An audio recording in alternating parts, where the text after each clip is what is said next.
don't miss the biggest nights in MMA. PFL is more than a fight.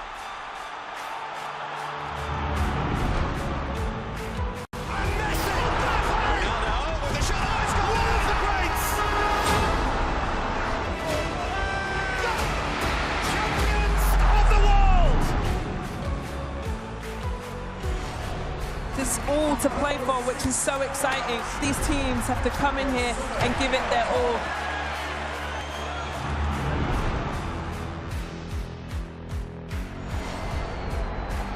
Have a real nice tempo. Goes baseline, watch out. Oh, my! Oh, baby!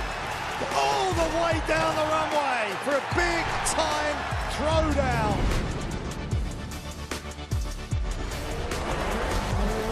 That's a lot of fans out there. Look at that! The drama keeps continuing, Jenny. This is just brilliant.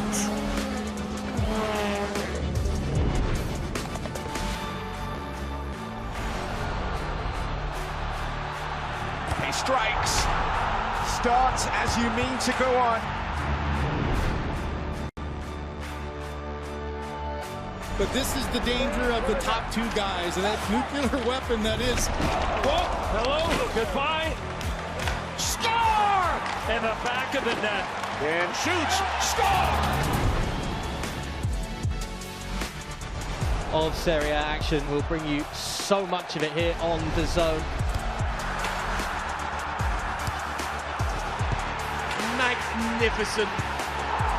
That is tremendous. Catching up on any NFL game is easier than ever before. Going deep for it all. Devontae Smith.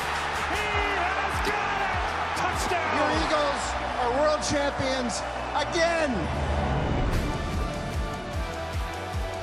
The Zone is the home of boxing. Really spurs you on, gets you going. Let's make history. Pure power. There's no way back from this, surely.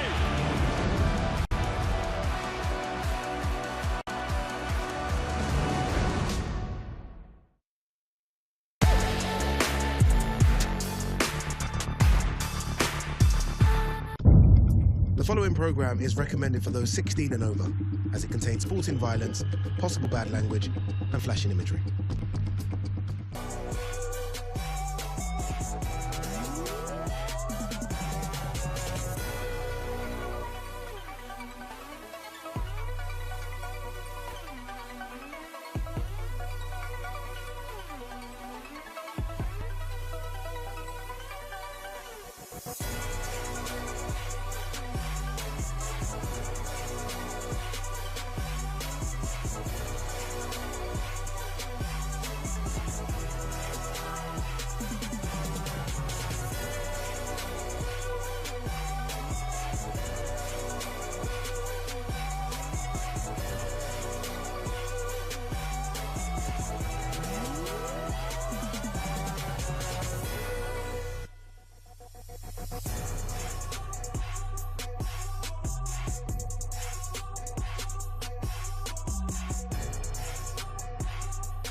on DAZN.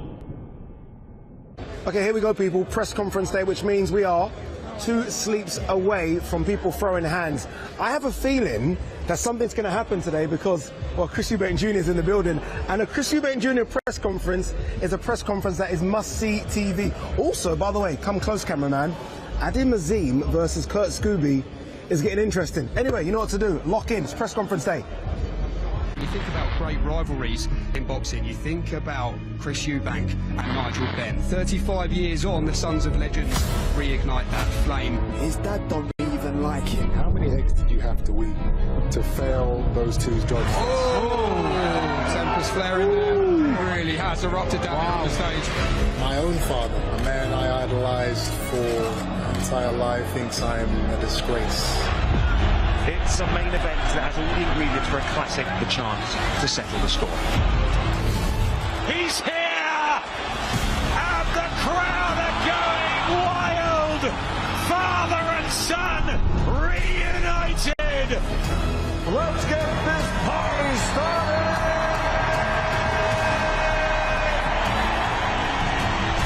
Bad blood, genuine hatred.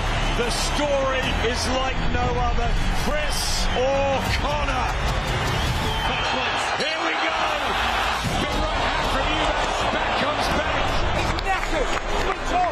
It's really heating up in there. How does the loser sleep at night? Oh, good shot from Eubank. And he walks right through it. Work on, work. This fight living up to all the hype. Etching their names in history. Ladies and gentlemen, we go to the scorecards after 12 rounds.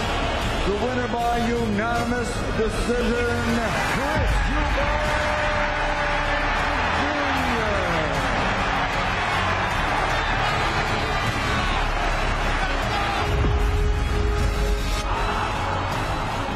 The procedure was indeed parliamentary. Chris Eubank Jr.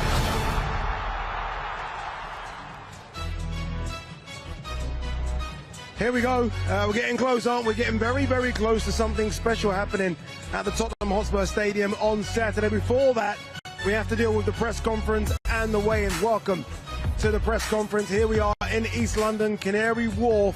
And you know it's big because the heavy hitter has turned up. Mr. Tony Bellew is in the building alongside myself, Adi Ladipo, and Darren Barker. And we said yesterday, Darren, how busy it was. Yes. It's multiplied. We're very, very busy now. Everyone's getting excited. The energy levels are going up as well. Tony, you've just jumped on. This is good, isn't it? This is nice to see. It's real. It's real. It's happening. And we're here now. And as these hours pass, as these days go by, it's another step closer to the moment that bell goes and the fire gets lit again. It's going to happen. And believe you me, it will be every bit as good as the last one, because it can never fail to deliver. These 2 styles are made for each other. Yeah, not just the styles, the personalities as well. Very quickly, so it'll be 2 press conferences, the Undercard press conference, and so many good fights to look out for on the Undercard, and then obviously the main event press conference, and who knows who's going to turn up for that one. Yesterday was interesting. It was. Because we finally got to hear from Connor. He seems controlled, but almost like a controlled bomb that's ready to go off. And Chris is Chris, right? Yeah, look, and you said it there, it needs to be a controlled bomb for Connor this time. I mean, last time he just erupted and it all kind of went out the window, the game plan. So that needs to be educated pressure, educated aggression. And yeah, Chris, he went for a decent workout, didn't he? Yep. You know, he looked sharp, he looked precise, accurate, and a man who had a good aura about him. He was full of confidence, a man obviously understanding that he won the first fight and he's looking to do it again. Tony, I don't think I've ever spoke to you about the first, but we can watch a bit of it now. You, I guess, saw it a little differently. The scorecards in the end, 116, 112, I think, across the board. You thought it was a bit closer? I think most people saw it as I did. I thought it was a really close fight, although Connor was in control in the first half of the fight, you know, winning a lot of the rounds purely on aggression. He wobbles Eubank, as we see here, a couple of times, but he just doesn't have that experience to know it's time to go again. It's time to force it through now. When you get a man hurt the way he did hurt him, you know, you've got to know and sense them moments a little bit better. and he usually has great instincts like that, but on this night he didn't, because it's a whole new occasion to him, Addy. At this kind of level, the occasion will get to you regardless of who you are. But the best part about it is he's been there now. All this experience, all this fight stands him in great stead as long as he learns from it. For me, I'm a big advocate of it's not a loss, it's a lesson, and if that's the way he takes it, he'll learn from it and he'll turn it around in the rematch. One thing we saw there from Conor anyway was a lot of wasted energy, right? Yeah. A lot of right hands swinging and missing. Surely he's got to learn from that this time. Yeah, and there was something there, and I've seen this. I've watched the fight back a couple of times, and he moves his head really well, but he didn't punch off that head movement. I've always thought, once you've missed the shot, you've done the hard bit, come back with a counter. So there's lots that he can do better. I think he neglected the jab. He didn't throw the jab nearly enough. I think the same could be said for Eubank. I think when he did get behind the jab, he looked very well. He looked precise, accurate, and I think he needs to be jabbing more. But it's the size for me, you know, big parts of that first contest. It really started to show. Yeah, the size is a big factor, isn't it? I mean, of course. Yes, I know there's a rehydration cap, and I think we've spoken to death about it, but when you saw them in the ring on that night, you could see Eubank significantly bigger. I think we should also touch on, as I said, Chris Eubank Jr., regardless of what you think of the IBO title, he's the champion at that. He's the 160 champion. He's also fought at this championship weight for the last 6 fights of his career. And let's also point to the most important factor I'm about to touch upon here. There has never been a fighter in the history of boxing who's weight trained and gets stronger in the championship rounds of a fight. Chris Eubank Jr. came strong in rounds 10, 11 and 12. There has never been a weight drain fighter that's done that before. Are you saying the weight drain isn't a factor as much as we're making it? He's not weight drained at all. Does he struggle to make weight? Absolutely. Absolutely. Did he miscalculate? Yes, he did. But the rehydration the next day shows you every bit of why he got on scales fully clothed with a heavy coat on and was under the weight still. That lets you know he never gained like 20, 30 pounds. That didn't happen.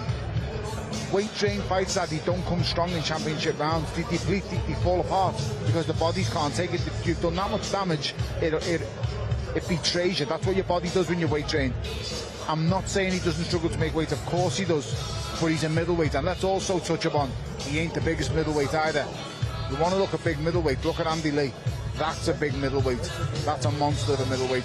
Chris Eubank Jr. is an average size middleweight, and Conor Benn is a good size welterweight. That's what this fight is. And before we talk about the silly dangers that people are talking about, was it dangerous when Sugar Ray Leonard faced Marvin Hagler? Was it dangerous when Kell Brook faced Triple G? Was it dangerous when, you know, Alexander Usyk faces Tyson Fury? Let's all stop the ridiculous talk that everyone's pushing around now and be straight and honest. Challenges get put to people. Fighters take challenges. Question for you quickly. Your fights with David Haye, although he wasn't a giant heavyweight, how was your mindset going into the second fight as compared to the first? The second fight, huge amounts of pressure purely because I had it all to do. Everyone was saying to me I only beat David Haye because he had one leg. You don't take into context, everybody said I was going to get knocked out in the first round of the first fight. The betting odds were huge. Like, it looked like the Hulk against Mr. Soft. You know what I'm saying? I was wrote off. But the fact of the matter is, after 5 rounds, he was his explosive self, as he usually was, like the previous 2 fights. When I got past them 5 rounds, he was winning 3-2 in my opinion. When we go to the rematch, that he's perfectly fine. He's had 14 months to rest and recover. But walking into the rematch, the pressure's now on me because I'm the guy who everyone's calling a fraud. You only beat David Haye because he had one leg. So going into the rematch, everyone's saying you can't beat him this time. Now he's fresh, now he's right. I had to do it again and prove everyone wrong, which I did twice. But for these 2 boys tonight, it's different because these 2 boys dragged everything out of each other. They gave their heart and soul in that first fight. Boxing is the only sport in the world where even when you win a great fight, you lose a bit of yourself. Both lost a bit of themselves in that first fight. It is about now of who can study each other, who can analyse each other better, and then who can put that into practice on the night. Bomac is a big factor for me. I think he's a fantastic coach. He's knowledgeable, years ahead of himself. But for me, I think if Conor Benn learns, like I believe he will do from that first fight, he puts that loss into a lesson, and he learns how to now perfectly organise his way through a fight. He knows how to manage a fight. Because if he's able to manage to fight the first fight, the second fight the way he should have managed the first fight, he wins. Conor Benn's got to come in here tomorrow on Saturday night and be, listen guys, I've just got to win 7 rounds. I've got to win 7 rounds clearly and I've won the fight. And that's the mindset. If I was Conor Benn, I would be coming in with, I don't need to win 12 rounds. I need to win 7 clearly. And I might need a knockdown. All right, Tom, don't waste all your good stuff. We've still got the weigh-in and fight night come Saturday. All right, remember I said that we are going to split the press conferences. It is the undercard first. Let's remind you of the undercard. Mickey Talon from Liverpool takes on Fazan Shahid. Sam Giddy versus Ishmael Davis. Vacant British and Commonwealth Super Welterweight titles up for grabs there. Richard Riakpor's second fight in the big boy division takes on Tommy Welch. Adam Azim takes on Kurt Scooby. It was supposed to be Zaya Abdullahi of Kurt Scooby. Fantastic replacement. Jack Catchell now at 147 takes on Echo Usman, coming off that really good win against Josh Taylor. And then we've been hearing us talking about it for months. Chris Eubank Jr. meets Conor Benn again in the middleweight division. No belts on the line, just a lot of bragging rights. All right, let's get the press conference underway. First part of the press conference, let's go to your MC, Mr. Thomas Treiber. Ladies and gentlemen, welcome to the final press conference for The Ring. Unfinished business, Chris Eubank Jr. versus Conor Benn 2 this Saturday, November 15th at Tottenham Hotspur Stadium in London. We would first like to give a special thank you to the Kingdom of Saudi Arabia and the custodian of the 2 holy mosques, King Salman bin Abdulaziz Al Saud, His Royal Highness the Crown Prince Mohammed bin Salman, and Chairman of the General Entertainment Authority, GIA, and Saudi Boxing Federation, His Excellency Turki Al-Sheikh. This event is being brought to you by Riyadh Season, Sella, Ring Magazine, Eddie Hearn for Matchroom Boxing, and Ben Shalom for Boxer, in association with Frank Warren for Queensberry and Gold Star Promotions, along with their great sponsors, Everlast, BYD, Cleans, Movember, Mr. Q Casino, and Betfred. A big thanks to those great sponsors. Well, a reminder, ladies and gentlemen, that this event will be broadcasted live, worldwide, exclusively on DAZN, and the last remaining tickets available are purchased through Ticketmaster.co.uk. Let's now get the undercard press conference participants introduced. From Bradford, Yorkshire, England, Fazan Fizzy Shahid.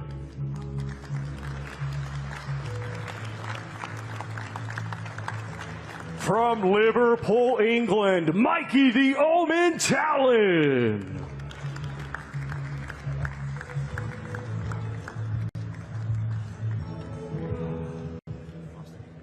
From Leeds, Yorkshire, England, Ishmael the Black Panther Davis.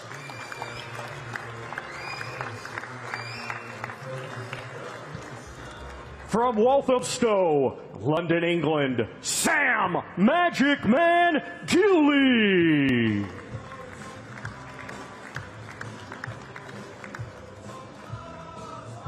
From Brighton, England, Tommy Hellboy Welch.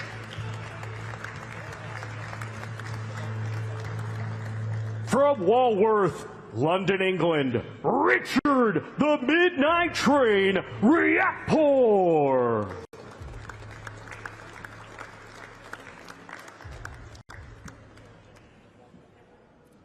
From Duarte, California, USA, Kurt Scooby.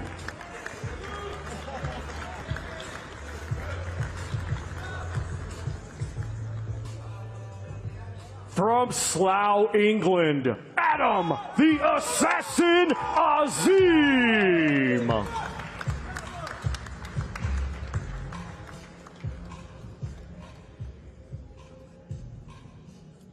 From Nottingham, England, Echo the Engine Essumin.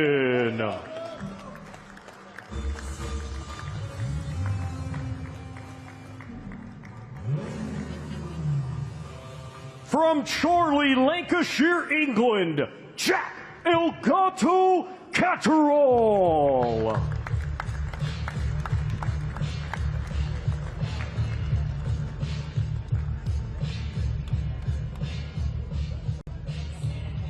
And now let's welcome the CEO of Ring Magazine, Mr. Rick Reno. And let's welcome the promoters, Eddie Hearn for Matchroom Boxing, and Ben Shalom for Boxer. And now we hand things over to your host, Mr. Jamie Ward. Thank you, Thomas Schreiber. Okay. Well, a very, very good evening, everybody, and welcome to today's final press conference. Of course, the countdown well and truly on now to Saturday night's action as the Ring proudly presents Unfinished Business. 203 days on after their epic encounter in April, the sound for round 13 will ring around the Tottenham Hotspur Stadium, and we are the lucky ones because we get to sit there and watch it all unfold on Saturday night. Plenty more of discussion to come on the main event a little bit later on, but first we hear from the supporting cast, the Undercard, and each fight here on the stage carries its own story, its own narrative, and its own opportunity for the 10 fighters here to create something truly special for themselves, to create a night that they will be able to look back on forever through victory and never, ever forget. Before we do hear from the fighters and the promoters, I am going to hand over to the man they call Versace. Your guess as to why is as good as mine, but that is Ring CEO, Mr. Rick Reno. Rick, over to you. Thanks a lot. I want to thank everybody for coming out. We got a spectacular rematch this Saturday, Eubank Benn. But before those gentlemen get in the ring to do some unfinished business, we got a magnificent undercard featuring my man Jack right there, Jack Catterall, while Eddie was playing footsie in Philadelphia and sipping on champagne in Texas. I've been pushing my man Jack, and while he's got Ennis on his side, he's not facing no Lima. We got no Lima job, Eddie, this time. I can't believe you're on the wrong side. I agree, but you're my mate. I want to look directly at you, so I said, you know, thanks, sit man. me and Eddie right together. Means a lot, thank you. Unlike some people who don't let you talk at the media events, I always want you up here with me. Thank you, mate. I'll always protect you, even against Dana. He may want to take you out. I won't let him. You got the Versace protection plan. You're the man, Rick. Love you, baby. And, you know, Jack's got a tough night with Echo, a true danger man, an upset artist.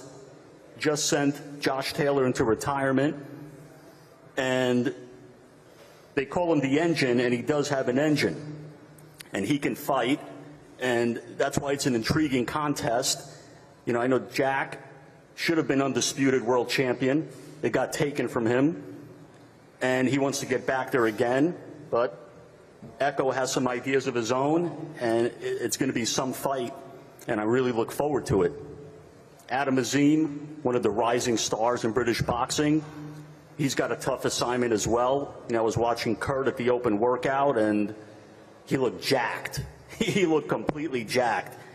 And, you know, Adam has some guts. He could have, you know, when his opponent fell out, he could have just waited off, taken an easier fight, but he was ready to take on anybody. And, you know, Kurt's a tough guy to take on short notice. And like I said, he's in shape and ready to go. And you can never forget the heavyweights with Tommy and Riapor. You know, Tommy's taken a big step up. You know, Riapor's got the experience. But in the heavyweight division, like always, and we've seen it this year time and time again, one punch can change everything. Guy could be up 10 rounds, 11th round comes, one punch, spark out. And the heavyweight division, it's important for both of those guys to get that win, because as everybody knows, it's no secret, you know, Usyk, the top guy, he's got 1 foot out the door. Maybe he retires. Maybe he has one more fight at best. There's going to be a lot of vacant belts once he goes, and every victory counts at this point. So I expect a lot of action with this undercard, and I look forward to seeing everybody on Saturday night. Okay, thank you, Rick. Next to Ben Shalom, the man to your right of Boxer. Ben, good to see you. I mean, what a turnout. Speaks for itself. Another terrific spectacle lies in store on Saturday night. What does it mean to you and to Boxer to be involved once again? Oh, it's incredible. Just to be sat up here and see the scale of this again is special. It doesn't happen very often, and it'll be a huge night for Chris Eubank on Saturday night, but it'll also be a very good night for our guys on the undercard. Obviously, Adam Azim, who we believe is a generational talent, takes on Kurt Scobie, who's been loud all week. Wakey, wakey. This is a test that he needs. Wakey, wakey. He's looking jacked, he's looking big. But this is a perfect opportunity for Adam Azim to see and show how good he is. All the talk before the fight, there won't be any talk after the fight, believe me. Taking in your trousers still, huh? Richard Riakporhe returns. He's been to the top of the cruiserweight division with us for a long time. Always felt like he wasn't right at the weight. Always felt like there was another gear to go, and now at heavyweight he takes on Tommy Welsh, who deserves a huge amount of credit. Obviously stepping up to heavyweight in a big clash, but something that they wanted. It's a test that they wanted, and the winner will go on to big things. But an incredible undercard. Thank you to Sella. Thank you to the ring. Thank you to Turki Al-Sheikh, because these events don't happen without them, and yeah, it's very, very special to be involved. Okay, thank you, Ben. Over to you then, promoter Eddie Hearn. Eddie, probably wise to make the most of this opportunity to speak at this evening's press conference in the absence for now of your friend Chris Eubank Jr. But similar question, I guess, for you, for Matchroom, another stadium show. What does this all mean? Yeah, I doubt I'll be able to talk later, so I'm just going to do 15 minutes now. You look around, you see the scale and the size of this event. I do want to just say a couple of thank yous, in all seriousness, because I probably won't get a chance to say it later. To the incredible team at Sella and Ring Magazine, of course, Turki Al-Sheikh, who drives, you know, the real passion and the journey for boxing. Ring, you know, Versace over there, Mike, everybody, our incredible team at Matchroom, and of course, DAZN, who have now firmly established themselves as the global home of boxing. And we know this event is exclusively live on the platform. When you look at the run from now till the end of the year, it's quite remarkable. Of course, on Saturday, there'll be 68,000 people at Tottenham Hotspur Stadium for a historic night for British boxing. But next week in Riyadh is a card that I think fight fans have never seen before. Devin Haney goes for another World Championship in another weight class against Brian Norman. Benavidez against Yard. Our guy Bam against Martinez. Sam Noakes goes for the world title against Abdullah Mason. It's an incredible night in Riyadh.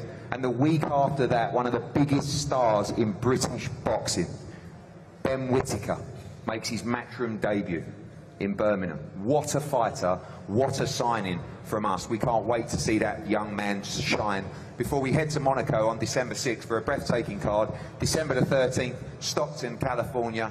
And of course, December 20th, our first ever show in Africa, in Ghana. And the 27th, we're back in Riyadh for a night of the Samurai with Naya Inoue. That's what you call big-time boxing. That's what you call the global home of boxing. That's what you call DAZN.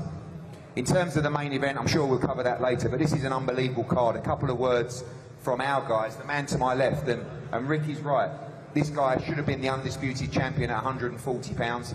What a fight against Echo Esserman. You saw him end the career of Josh Taylor. This is Matchroom against Queensbury again. It's a brilliant domestic matchup that could sell any arena in the UK. And Ishmael Davis down there getting another golden opportunity to fight a great fighter in Sam Gillian, another domestic classic for the British title.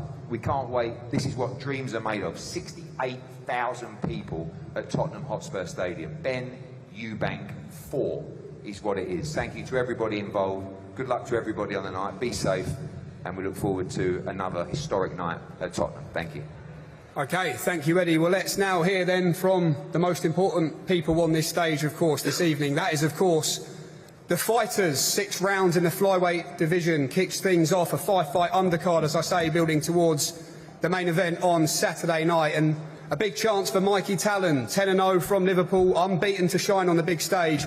But standing in his way is Fazan Shahid, who comes into this fight on a good run, back-to-back wins, with ideas of his own. Fazan, we'll start with you because you will be the first fighter to make his ring walk at the Tottenham Hotspur Stadium on Saturday night. When you think about your boxing journey, you actually lost your professional debut, I believe, in the car park of Sheffield Arena on a small hall show, and now you're here about to ring walk in front of over 60,000 fans on one of the biggest shows of the year. How does it make you feel when you look at your boxing journey now? I'm just grateful for this occasion. Obviously I'm a massive underdog for this fight. I've got nothing to lose but everything to gain. So yeah, alhamdulillah, I'm just happy to be here. Mikey Talon is the unbeaten prospect. His Excellency Turki Al-Sheikh's a big fan of his. He's got the training team behind him in Joe Gallagher as well. He's expected in the eyes of many, Fazan, to win this fight on Saturday night. But tell us what your plans are. Like you said, he's the A side of the thing. So hopefully I'm going to put him in a big performance and go from there, yeah. OK, thank you, Fazan. Wish you the best of luck on Saturday night. Mikey Talon, down there on the end, over to you. As I say, you must be doing something right because His Excellency Turki Al-Sheikh's a big fan of yours, back on another big card after boxing in America last time out. What does this opportunity and moment all mean to Mikey Talon? Yeah, I'd just like to thank His Excellency Turki Al-Sheikh and Riyadh Season and Salah for giving me this another huge opportunity, and to come off a great winner from Canelo Crawford to now fighting on Eubank Benn. It doesn't really get any much bigger in the UK, so I'm really, really grateful. And just a quick one, how much is it about not just being here and being a part of a big event, but leaving Tottenham Hotspur with a victory, with your head held high with your performance as well? Yeah, it means a lot, we're going to win good, and that's all I'm here to do. OK, Mikey, wish you the best of luck on Saturday night. Mikey Talon against Fahad Shahid. 6 rounds of flyweights open up the action on Saturday night, and that will lead us in nicely to the first title fight of the night. And we talked about in the intro there of every fight having its own story and its own narrative, and when you talk about fairy tale opportunity, I don't think it gets much better probably for the magic man Sam Gilly, die-hard Tottenham Hotspur supporter, of course, defends his Commonwealth Super Welterweight title on Saturday night, but a big chance for him to leave Tottenham Hotspur with that British title on his shoulder as well. But standing in his way is the man who doesn't know how to say no, the can man, Ishmael Davis. It doesn't matter how long the notice may be, how big the stage might be, or who indeed the name might be. Ishmael Davis just simply loves to fight, and this is a terrific fight. Many are picking this to potentially steal the show, certainly as far as the undercard is concerned. Sam Gilly, let me come to you first. As I just said there, you talk about fairy tale opportunity for the Tottenham Hotspur fan at the Tottenham Hotspur Stadium. Is this just about as good as it could be for you right now? Yeah, I mean, I've waited a long time to fight for this British title, and the fact it's ended up being at Spurs is special. I mean, being a Spurs fan, it's normally quite painful of a weekend, so I'm looking forward to having a bit of fun and getting a win. Ishmael, just saying there about Sam's motivation, what this whole occasion means to you. Despite recent setback, Ishmael, and things not necessarily going your way in big fights on big stages in big stadiums, why have you never let that derail you off your track in this game? I just believe in life you got to keep going, and that's just what I'm doing, man. And I know the level of boxing I can get to, and I feel like I'm on the belt because everyone knows I should have won that robbery in Ireland, but that's in the past, and now it's time to get the British title. I'm the Commonwealth title, but you know, I've heard him say he wants to win the British since a kid. I wish he does win it, but Saturday won't be his night. Seems respectful for the best part, Sam, between you and Ishmael Davis, but you've said this is your destiny. Why can't he beat you? Why won't he beat you and stand in the way of that on Saturday? Listen, it is respectful. This is just work for us at the end of the day. But I just believe with every bit of me, this is what the last couple of years, all of this disappointments, it's just led to this, and this is just my moment to show how good I am and what level I'm at. Ishmael, final word to you. How do you leave with the belts on Saturday night? Tell us. Everyone knows what I bring. We know what Sam brings. I'm going to be in there like a steam machine on Saturday, so get ready for a good fight, and I'll do what I do best. And a quick one from promoter Eddie Hearn as well, who promotes Ishmael Davis. Matchroom versus Queensbury once again, so no pressure, Ishmael. Yeah, no, it's, you know, Ishmael's had a lot of great opportunities, but he's also taken a lot of tough fights at short notice. But there's absolutely nothing to say other than he must win this fight on Saturday night. This is absolute last chance saloon to take one of these chances. He's a great fighter. He's worked his socks off. Sam's a great fighter as well. This is a great domestic matchup and a must-win for our man, and we believe he'll get the job done. OK, look forward to that one on Saturday night. Vacant British and Sam Gillies Commonwealth Super Welterweight titles on the line in that one when he faces Ishmael Davis. Now, it wouldn't be a big show without a bit of fun, would it? And a bit of fireworks from the big boys in boxing's blue ribbon glamour division, the heavyweight division, and that is exactly what we have to look forward to on Saturday night as Richard Riakporhe, second fight for him, up at heavyweight under trainer Billy Nelson, continues his assault on the domestic scene at heavyweight, but standing in his way, the unbeaten 16-0 Tommy Welch, who has big plans of his own this weekend. Just before we hear from the fighters, a quick word from you, Ben Shalom, of course representing Richard Riakporhe. At this stage of his career, what is the ambition and where do you believe, in terms of chapters, they're still left to write in the story of Richard Riakporhe? Look, the best is yet to come. It's something that Richard's been waiting for a long time, I have to say. He had to wait a long time to fight for the world title at the cruiserweight division, and then it was moving up straight away. It's a test. It's a big show. Fair play, as I say, to Tommy for taking this. I know his dad very well, and he'll be wanting to follow in his footsteps. It's as much as a big night for him as it is for Richard, but you know, Richard looks at that British domestic heavyweight scene and wants to get in and amongst it. He wants those big names, he wants the big fights, and win on Saturday night, and that's what he'll get. OK, thanks, Ben. Richard, welcome. Tottenham Hotspur Stadium on Saturday night. Not quite Selhurst Park, of course, as far as you're concerned, but it's not bad. You said on your social media, Richard, this one's about legacy, discipline and purpose. Can you just tell us exactly what that means and what you meant by that? Yeah, the journey's been a long journey for me to be on the stage, competing on these big shows.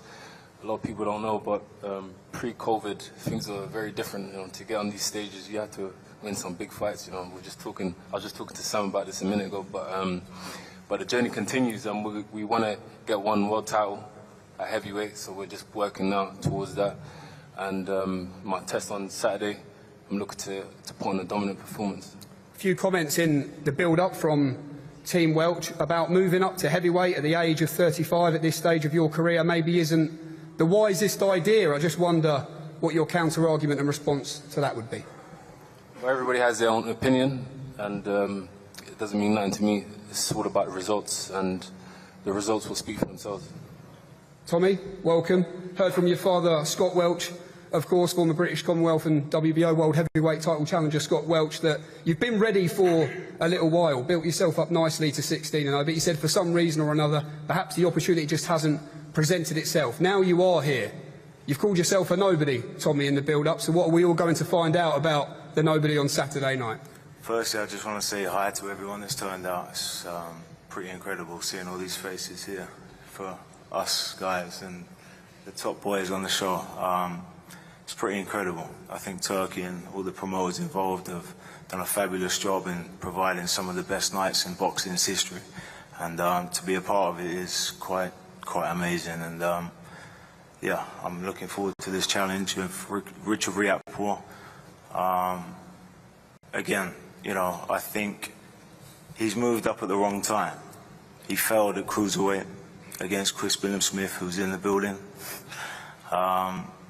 He went missing for a little while, by all accounts, and he's trying to reinvent himself now at heavyweight. I've been here for a long time, and it's been quite hard to get on the scene. It seems like the game's changed. You have to be popular, you have to be famous, and you have to put a lot of bums on seats. So I haven't had anyone helping me with that. So the fact that I'm on this show is you know, it's a nice opening for me. This isn't Richard's downfall on Saturday night. This is my arrival. So I'm here. And I'm probably the only one that hasn't feared him. I've been calling him out for the last 10 months. I want him. You know, he's come up to my weight, in my division. Yeah, that's right. He has. Yeah, what are you going to say, Richard? I do my talking in the ring. I don't need to go back and forth, you know. Everybody has... That's a first. Everybody has their opinions, but who cares? That's a first. Yeah. I'm here and I'm ready. To get Chisora up on there, man. Saturday night, the midnight train's taking the last bus home. I will offer you the chance just to respond to that, Richard Riakporhe. Tommy says you failed at cruiserweight, you're taking the last bus home. What's your prediction? How do you want to win this fight on Saturday? I don't think it's going to last very long, to be honest. You're absolutely right. For sure.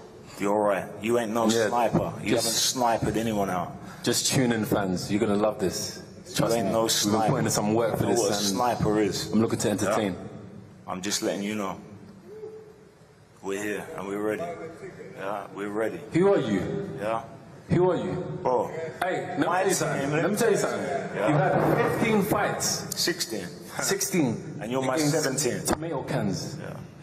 Why? Well, guess what? I don't understand. My 8th fight, I stepped up. Why didn't you step up? It shows more about you. Because you're very marketable. No, you're comfortable. You look the part. You said it yourself, you don't even need to be here. Marketable. You guys are millionaires or something. Correct. Why are you here? Because I love it. It doesn't make no sense. This is a hungry man's sport. I love this game. I'm telling you. It ain't about the money. And you're going to find out Saturday. It's all about the check. You're going to find out Saturday. And you think Keep on talking. Big check. Keep on talking about world title fights after this. Who are you in the heavyweights? Keep on talking. Before the 5th, I'm taking this guy's head off.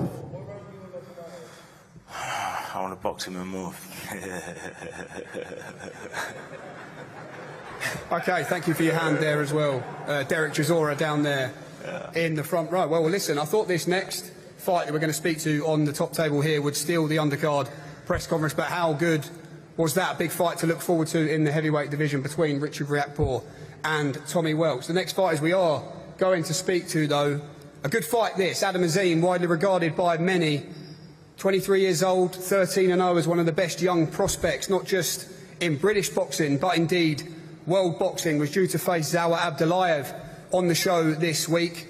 But in steps the energetic, the brash, the certainly confident Kurt Scooby, who's had a lot to say in the build-up, which we've all enjoyed, and it promises an intriguing conclusion to what has been a fun build-up in a big fight in the 140 pounds weight division. Just before we hear from the fighters once again, to promoter Ben Shalom. Ben, I just said there that Adam Azim widely regarded as one of the best prospects. In terms of a talent, what do you believe you are working with here in Adam Azim? Oh, it's scary. I mean, credit to Adam. He said he'd take on anyone at late notice. I think Kurt Scooby is a perfect opponent. He's a perfect opponent to establish his name on the world scene. A lot of people talk very well of Kurt. He's in the great camp with Hector Bermudez. I know he's been keeping fit. I know he's been keeping active. He looks the part. He talks the part. And that's what Adam Azim needs. I really believe this is going to be an emphatic statement on Saturday night. And this is the moment that Adam's been waiting for, a breakout moment on the world scene. And Kurt Scooby's going to give him just that. Okay, thank you, Ben. Kurt, welcome. As I said there in the intro, we've enjoyed the energy in the build-up so far. For the British fight fans who might not have seen a lot of Kurt Scooby, what do you believe we will all find out, and Adam Azim will find out on Saturday night? First off, Ben, you don't sound confident. You do not sound confident. All week I don't play boxing. I let it be known I don't play boxing. I'm here for business. I prepared myself my whole life, struggled my whole life. I'm ready for this moment. Adam, good to see you. Welcome. Look, Kurt's had a bit to say this week. We believe there was an altercation in the Fight Week Hotel to kick the week off. It carried on here at the media workout yesterday. What do you make of his energy, and what can you take from it, I guess, heading into Saturday's fight? First of all, I'd like to say hello, everyone. I hope you're all well. I'd like to thank Turkey Al-Sheikh for giving me this opportunity. Thank you to Ben Shalom for putting me on the show as well. MSB, Mohammed bin Salman, you know, Saudi has always been a place in my heart where, you know, Makkah and Medina is, and I went to Umrah last year to experience Umrah, and, you know, Saudi has always been to my heart. Look, these Americans, you know, they love to talk, but for me, I'm cool, I'm calm, and we'll see you on Saturday. Not confident though, bro. That's the thing. I'm so sorry. When you make dua, you're very confident as a man. I'm very confident. Be confident as a man. Kurt, I promise you. Sorry, speak up. Ben. Hey, hold on. You didn't want to take this fight. I can't hear Let's not forget that. shit over there. I can't hear. You didn't want to take this fight. Remember that. I got the call back shit over there. after I called you out. It's kind of small, little stocky guy.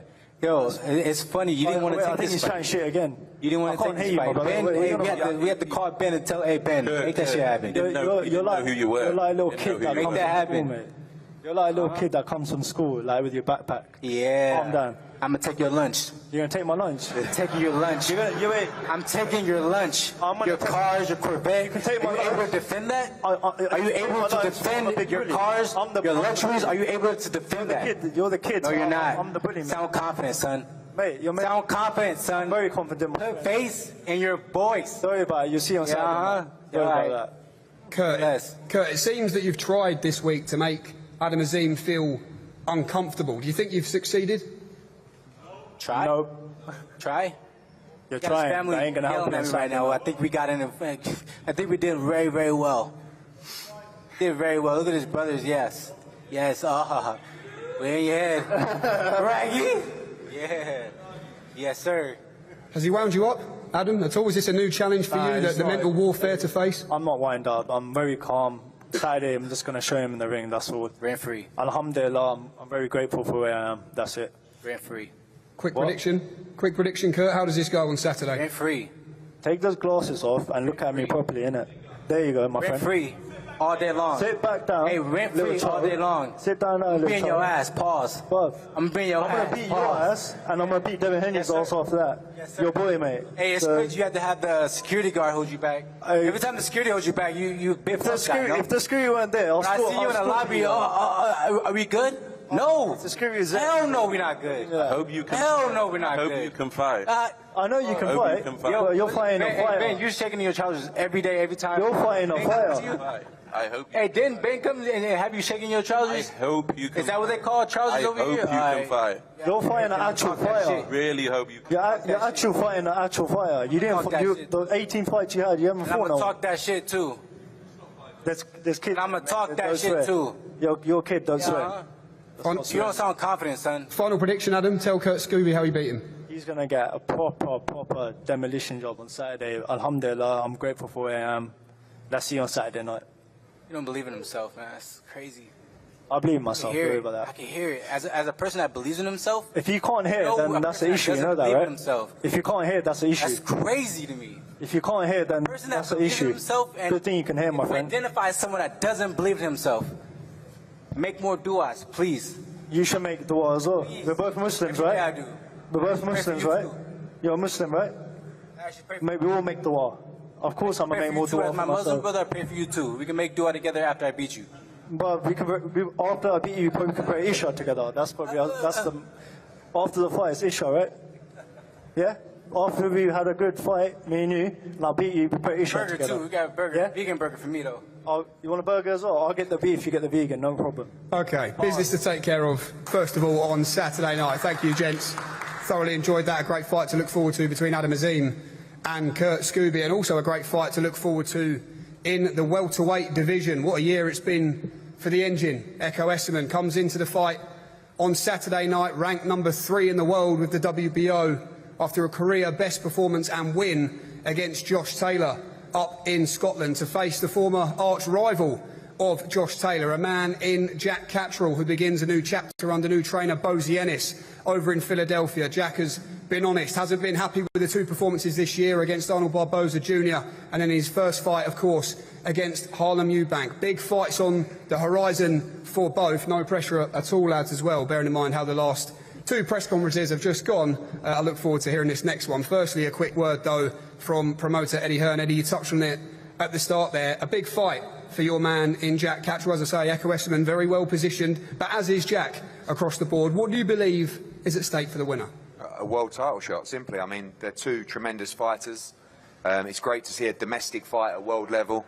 Echo's coming off a great win. Jack, you know, we know should have been undisputed champion. That's in the past now, up at 147. With the great Bozy Ennis and the team from Philadelphia now that he's been in training camp with. I think you're going to see a career best performance, and the styles are going to clash perfectly. You know, last time out, it was a bit of a clash of the wrong styles with Jack Catterall. Echo loves to fight, he loves to come forward, he loves to make the fight, and Jack is going to produce, I believe, a career best performance in what I think will be a domestic classic on this brilliant card.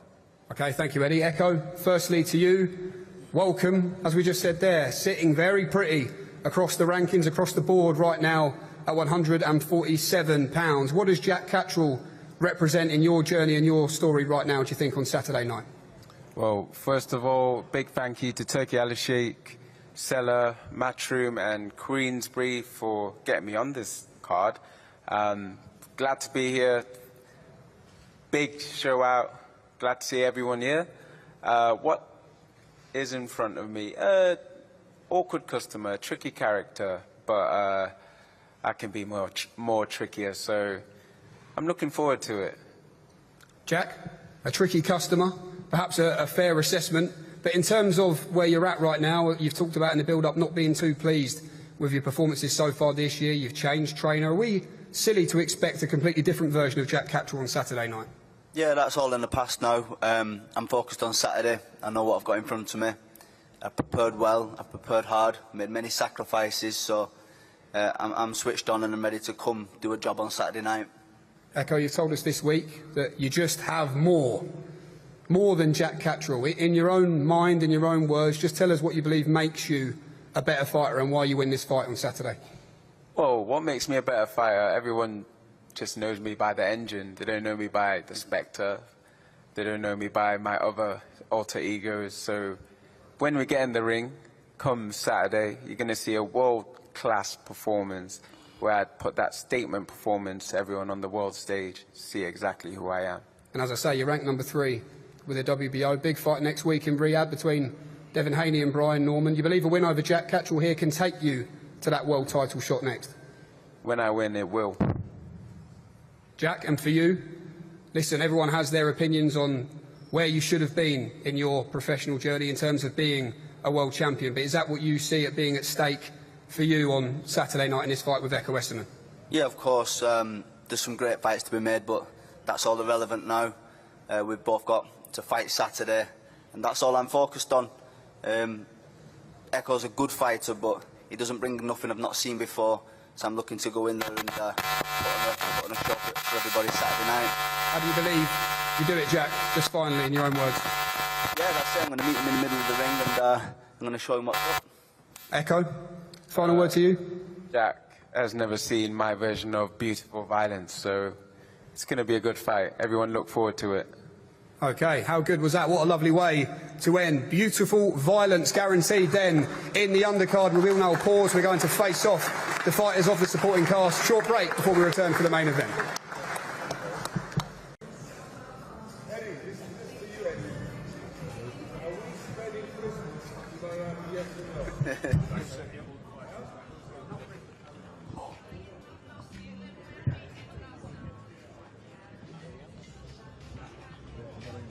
That was fun. I knew it was going to kick off a little between Kurt Scooby and Adam Azim. Adam's never really had someone talk to him like that kicking off, Adam. Well, it's not your version of kicking off. It's not you and Chisora's. I mean, in today's world, that's kicking off. Really? That's kicking off. It really is, unfortunately. That's couple of words. I mean, anything thrown or jumped or... You know who was really good? You know who was really good? Tommy Walsh. Yeah, I thought he was surprisingly good. The boy looks like he means business and he believes in himself. You know, he quietly spoken, but softly spoken. And he got but the like fight, didn't he? Off a react for it. Yeah, He was desperate. In the end, he was desperate. with the help of Chisora. Yeah, he was like bite, and then in the end, you're right. With the help of Chisora, he did. I don't know much about him. I haven't seen much of the Walsh kid at all, so. You know, yeah, I guess he's been floating around on non-televised cards, and I guess you get an opportunity like that. Like These two competing Saturday. We should never say he can't do it when we don't know his limitations. We don't know his full ability yet because we haven't seen it. He's undefeated, and that's the thing with undefeated fighters. You don't know the level. What do you make of Mr. Rick Reno's Versace jacket? You know, not a bit of you. Nah, I mean, I'm okay. These two competing Saturday in a 12-round contest. This is a good one. Sam Gilley versus Ishmael Davis. Always wants to step up to the plate, Ishmael. Always wants to take fights, but he's got to stop losing them, he's got to start winning them. That's the big thing. No good in taking fights all the time if you're going to lose them, because then you're going to become a gatekeeper and a journeyman, and I'm sure he wants more for himself than that. So he's got to start winning these big fights, guys. And he's got the ability to do it. That's what frustrates me the most. Yeah, it's there, isn't it? It's a very good fight. I think the styles in this fight are going to gel nicely. It's a must-win. It's a massive fight, big opportunity for the winners to push on and fight for big, big titles. And yeah, most importantly, this will gel. Fireworks from the off. And here we go. For me, every single fight card should have a heavyweight fight on it, just because they bring so much violence. He looks like a cruiserweight. Tommy Walsh. Yeah. Reactpor's a big dude. Boxing. These two competing Saturday in a scheduled 10-round contest for the vacant Commonwealth Silver Heavyweight Championship. The Rocky jacket on. He wants to fight though, does Tommy? You can see it. He's got that energy. Yep. He's not small, but well, he's a reasonably sized cruiserweight. I'm always looking at the shoes here. Big cruiserweight. Is Reactpor got shoes? Richard's got flats on. Has he got flats on? Yeah, they have flats. So look, he's tall. He's just a big boy then. Richard's a big lad. Richard's a big lump, guys. I watched him at cruiserweight and used to think, how does he make the weight? Well, we see the clips, didn't we? See the fight, his last fight in Saudi and Riyadh, and you see how broad he was. You know, muscles and muscles. And I almost want someone to wind him up. Yeah, I like this. I want someone to wind him up because I want him to come out angry. Isn't he? Yeah, too cool and calm. And I'm the same. I don't like it. I need to see him pushed. I need to see him really got at. That's what needs to happen. You might see that here. These two competing Saturday in a scheduled 12-round contest for the vacant WBO Intercontinental Super Lightweight Championship. I love this. I love this. You know why? Because I love it because Adam's not had it before, and I want to see how he handles having a loud American brash, someone pointing in his face. This is new to him. Believe you me, he'll play tomorrow. Someone like Adam, he might not have experienced this before, but trust me, he's such a highly touted prospect that he's known this was coming. This guy's wanting a reaction. That's what he wanted, isn't it? And he's getting it. He's getting it. But he's got a very good temperament. We've seen that in the past from Azim, an exceptional fighter. But this could be the dance partner he needs. It will be, I promise you. He is probably one of the quickest fighters pound for pound in the whole country. Yeah. He is super, super quick. I'd say he's the quickest. Look, we've been saying this throughout the week, Tone. We don't know if he's going to be a world champion yet, but speed is world class. Darren, he will. He'll be a world champion, this kid, because he has so many good attributes. And listen, to be fair, he has a fantastic coach in Shane McGuigan. Shane McGuigan is a brilliant boxing coach. Regardless of what I think of his managerial skills, he's a brilliant boxing coach. I really do rate him highly on his boxing coach front. This, our co-main event Saturday, 12-round schedule for the WBO Global Welterweight Championship. I love this. I really do like this matchup. I'm a big fan of both. Jack Catterall's got a lot of stick recently for the last couple of performances. He knows he's better than that, but he also knows he's jumping up a weight class to a man that is a welterweight, a big welterweight as well, Neko Usman, coming off his career best win. Yeah, it's a really good fight. I think the matchmaking here is fantastic. Really good fight. I'm so intrigued to see whose style this fight suits more. You've got the engine, as his nickname, Esama, who's non-stop, and then you've got the great counterpuncher that's Catterall. But Jack now has to start pressing him fights. That's exactly what I said yesterday. Jack has to start putting pressure on him fights. I always like seeing a counterpuncher walking forward, forcing your opponent to throw.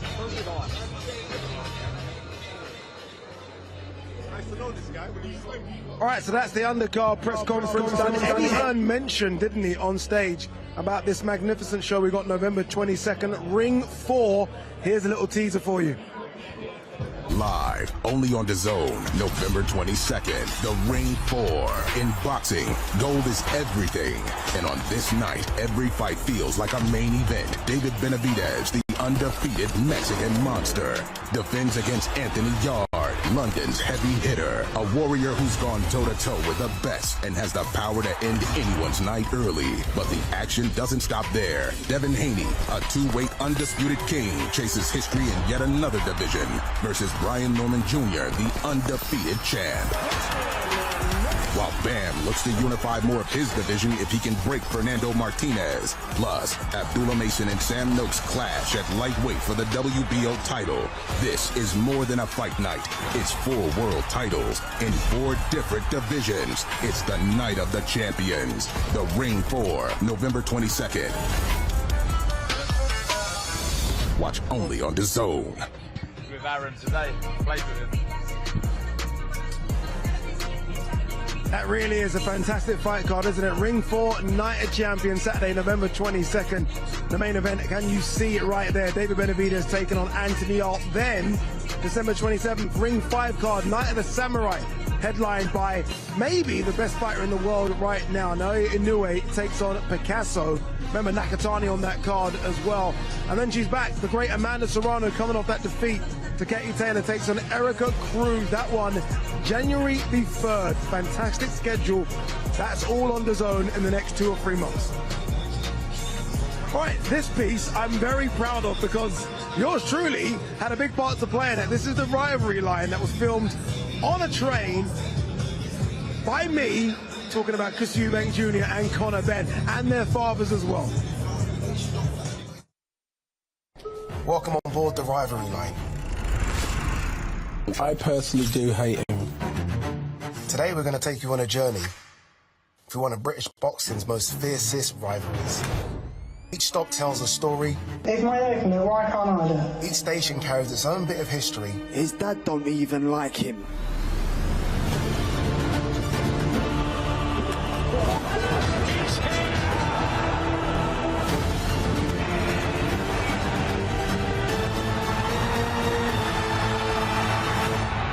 I want revenge, man. I want my revenge. Please mind the gap. This journey has been 35 years in the making. That was good, wasn't it? Really good. You don't get on the train. No, I don't get on the train, come on. I mean, I've got a driver outside waiting for me. I don't even drive, I don't even drive anymore. Calm down, big time. Oh, you can't talk. I'm on the tube. I got here on the tube. I got here on the tube, I swear. What train station did you get off? Stratford, and I got off at Canary Wharf. Where your driver met you? And then I walked up through the escalator and out of the shop. No one carried you? No. Incredible, incredible. I am not Prince Hakeem. You can watch that in the locker room, by the way. Just go to the DAZN app. You can watch that. It is fantastic. The rivalry line tells the story from 1990 to where we are now. Have you seen all of it? Did you watch it? I haven't, sorry. Tony, have you seen it? Have you watched it? The rivalry line. Of course. There you go, Tony. Watch everything on DAZN. It's the whole of boxing. That's what we've got to do. What did you make of it? Fantastic. Everything. Listen, the production team and the stuff done behind the scenes is fantastic.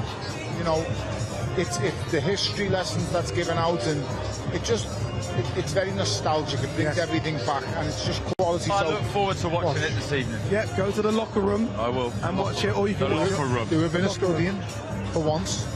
And don't forget as well that it was me. It was you. Was it you? Yeah. It was me. It was pretty good. Pretty good. Main event press conference coming now. I'm looking around, just looking at the names, just seeing if anyone that we didn't expect is going to turn up. I have a feeling that this could be a very feisty press conference. This is where it kicks off. I feel like Eubank is going to try and stop Eddie from talking again, but this time Eddie's not going to accept it. Which one's going to stop him from talking?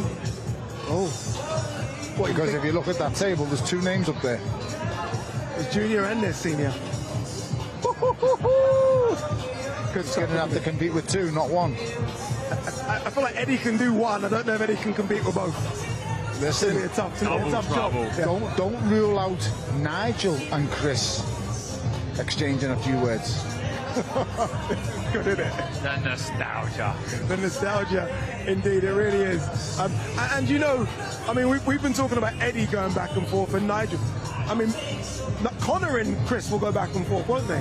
If Chris says anything to light a fire up Conor's backside, Conor's going to respond. Yeah, and I don't think it's going to be that difficult, if I'm honest. When you say, he's a Benn. When you say, if he says anything to light a fire up his backside, he just has to breathe to light Conor up.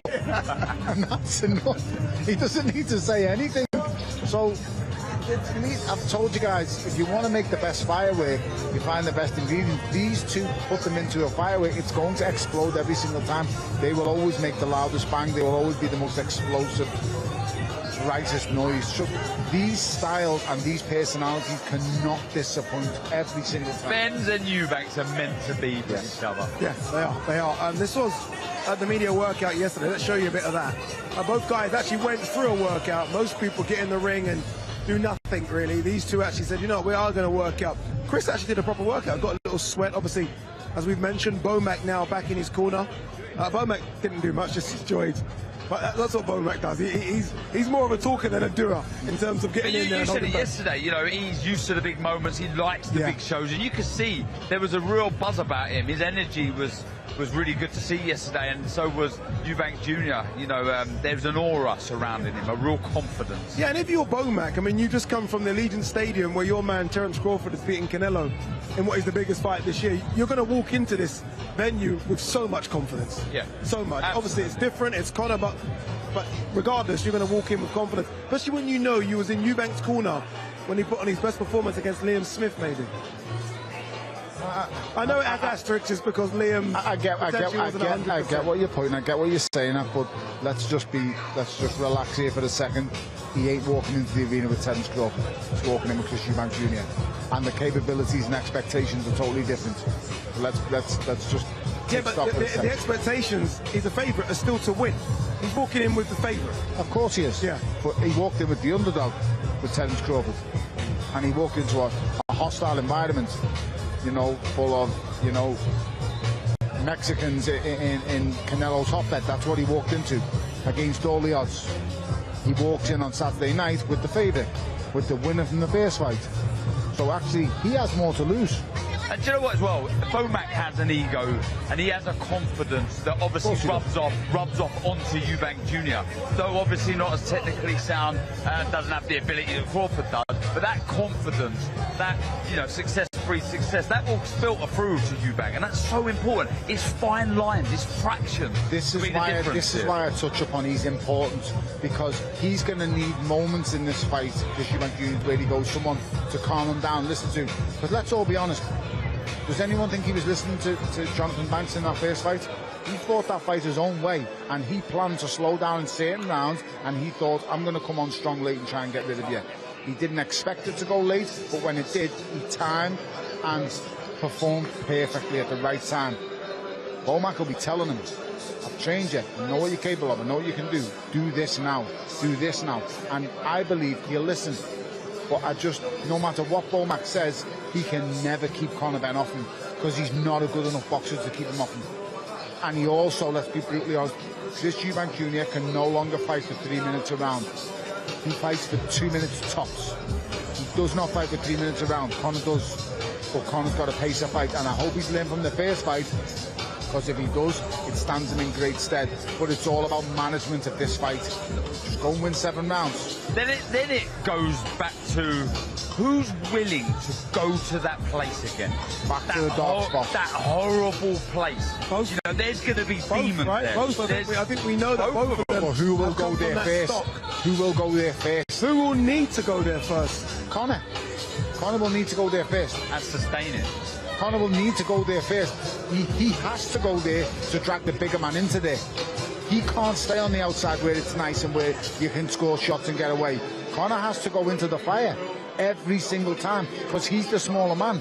So he has to come inside, and that means, guess what? I'm going to take 1 or 2 on the way in, but I've got to land 3 or 4 when I get there. What's that like? And I asked you to, you know, done it, been world champion. What's it like knowing that you've got to go into that dark place? Like when you're making that rim walk and you're like, I know this is going to be painful and it's going to hurt. I was just thinking about it then, and it gives me a cold shiver. Because you're in the changing room and you know it's going to be hellish. And you prepare yourself for those scenarios. But until you get in there, you can do all the sparring in the world, until you get in that place where it is the most loneliest square you'll ever step into. It's hell. But then you find out who you are, what you've got in there. I love it. That's home. I love it. I miss it so much. Every day I miss that place. I miss going to hell and back. every single day. Even when you knew it was going to be painful, you have to go to a dark place, you have to go to the well. Regardless of it, you still think, you know what, I missed it. The first fight that done that to me was the Nathan Cleverly fight. I was passing blood for 3 days after the fight.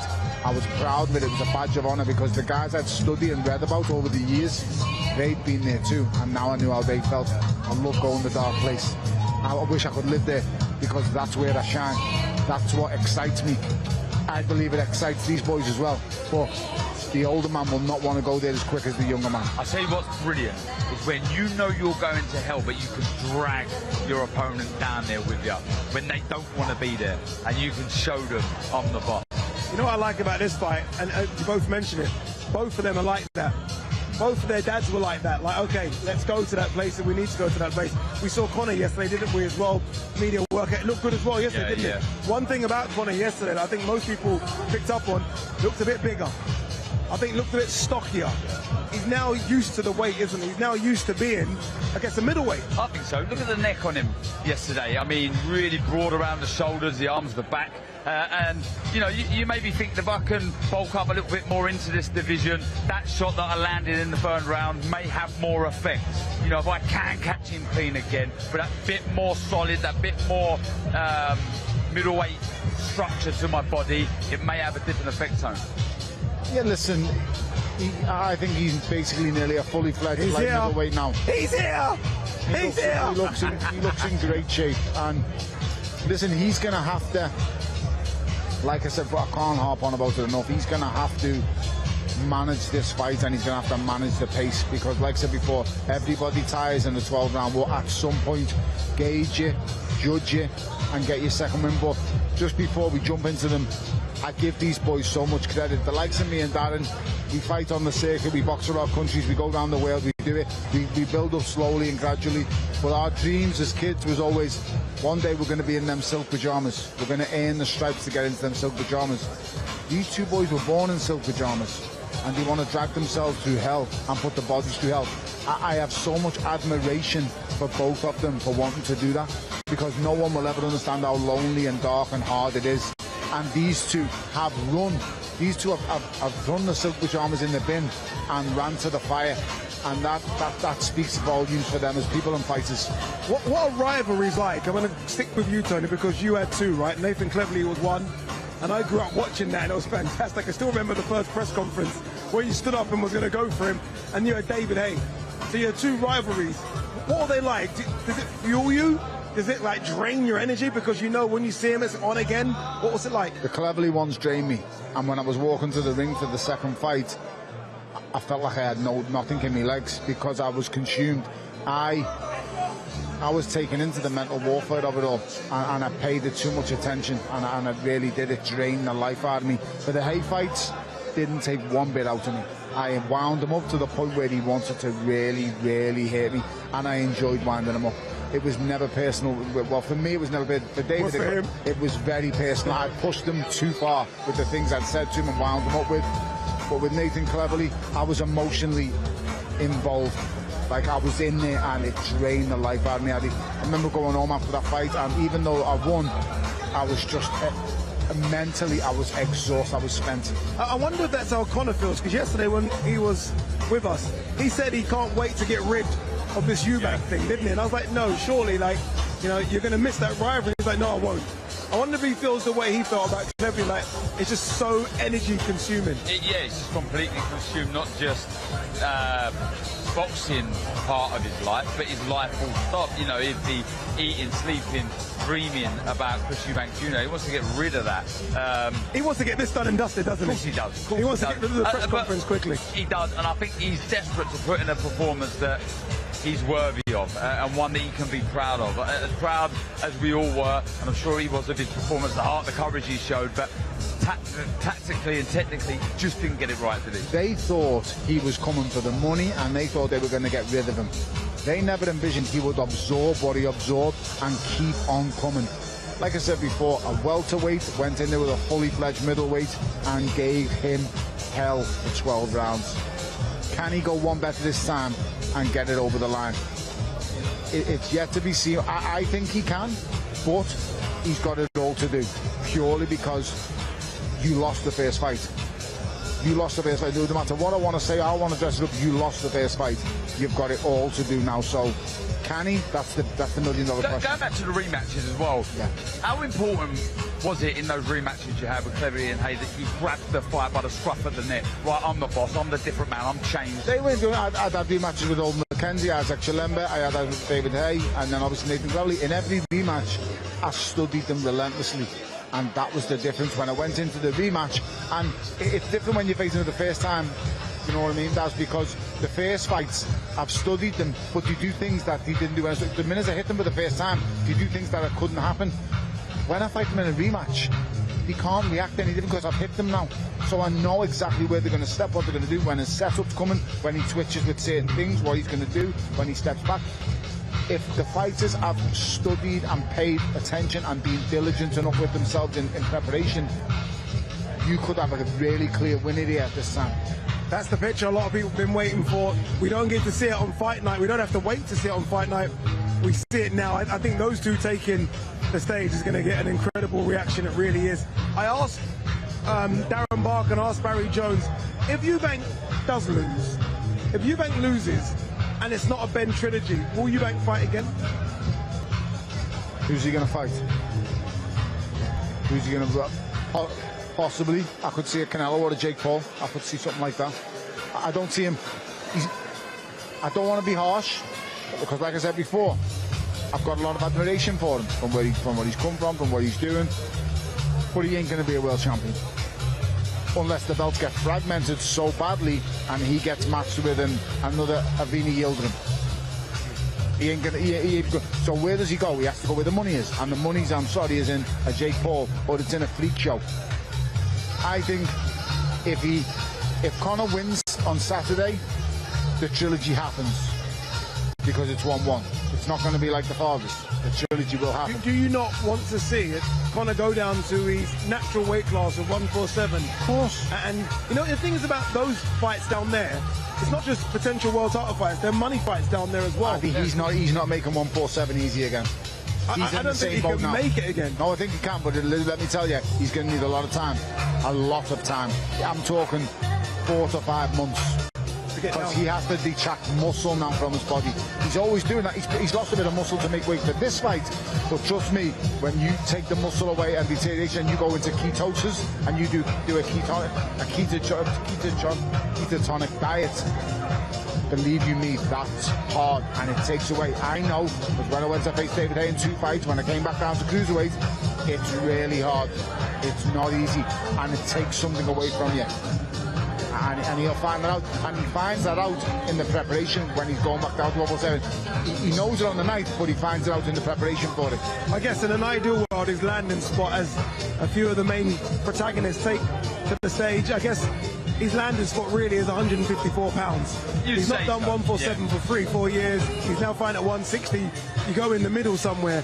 My worry for him, and look, I guess it's something they'll discuss after, is the 154 division is full of sharks. He loses his advantages at 154. He can't compete at 150. I'm sorry, he can't. He's so confident that he can get down to 147. Look, the sports science, I think we've spoken about it the last couple of days, of what it's doing for longevity and what it's doing for weight, moving up, moving down. I think he's able to. I think he, after this, has his sights on Mario Barrier. I really think he wants to fight for the WBC. What Darren says there is spot on. The scientists will get hold of him and they will cut accordingly. The one thing I'll say about Conor Benn is, and Chris Eubank, the two of them are 365 days a year athletes. They live the life. These are supreme athletes, amazingly dedicated. So from that side of things, you know they'll do it right. These aren't going to be fools cutting 20 pounds a day of a weigh-in, because there is idiots out there that do that. So these will be on the weight. You look at him, he looks a different person now than he did. No, he's in shape. Yeah. He ain't far off. He ain't far away. You can see it as well, can't you? That's not the same guy we seen at the last performance for the first fight. Preparation's different this time He around. looked a lot more full in the face for the first fight. And he looks thinner, but he also looks healthy. And he ain't got much further to go. He'll have learned from the first fight. He'll have learned from that little mishap. I know it was an expensive mishap, and it was a miscalculation. I don't buy into the kill the dead at the weight. It's impossible. It's impossible for a fight to be dead at the weight and come strong in the last 3 rounds. Impossible. It can't happen. You wouldn't be missing out 500 grand, would you? but I wouldn't sleep again. You'll find another way to get it. All right, let's do this. At the main press conference, all the protagonists are on the stage. Mr. Michael Buffer is on the stage as well, so let's throw to the greatest MC of all time.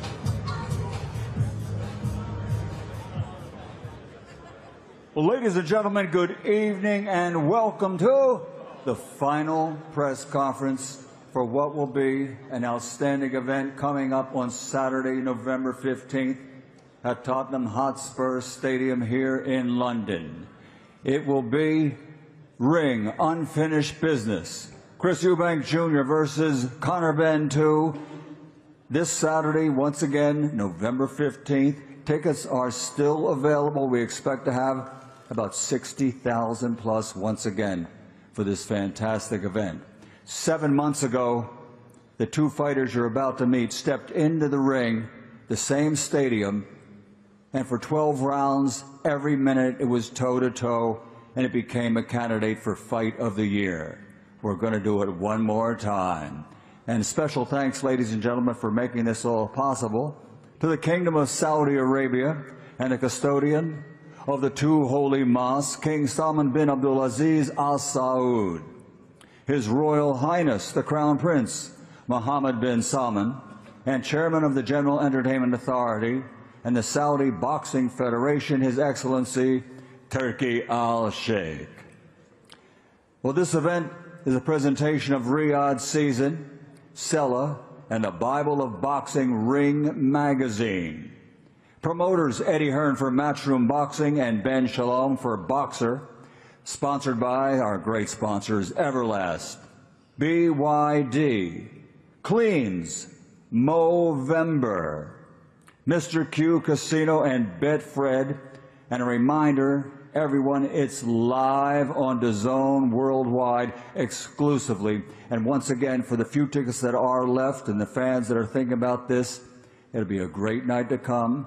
Tickets available on ticketmaster.co.uk. Well, ladies and gentlemen, already seated behind me, we have Ring Magazine CEO Rick Reno, Chairman of Matchroom Boxing, Mr. Eddie Hearn, the CEO for Boxer, Ben Shalom, Head Trainer for Chris Eubank Jr., Brian McIntyre, Head Trainer for Conor Benn, Tony Sims, and seated, a gentleman I introduced quite a few years ago, a few times in the ring. He's boxing royalty and OG for the sport. From the Boxing Hall of Fame, two-time world champion, former middleweight, former super middleweight champion of the world, the Dark Destroyer, Nigel Benn. And I think we'll be meeting his counterpart in just a few minutes. So at this time, ladies and gentlemen, let's bring the fighters to the ring for this rematch.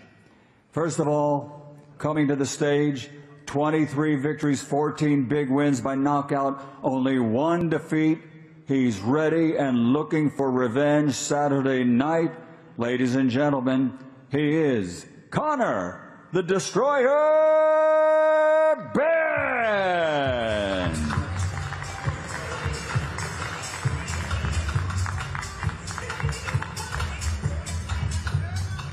And his opponent, who will be making his entrance with more boxing royalty, ladies and gentlemen. It's his dad, of course, the former super middleweight, former middleweight champion of the world.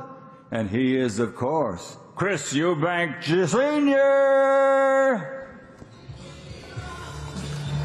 Coming in with his son with a record consisting of 35 victories, 25 KOs. Only 3 defeats, two-time IBO middleweight world champion, Chris Next Gen Eubank Jr.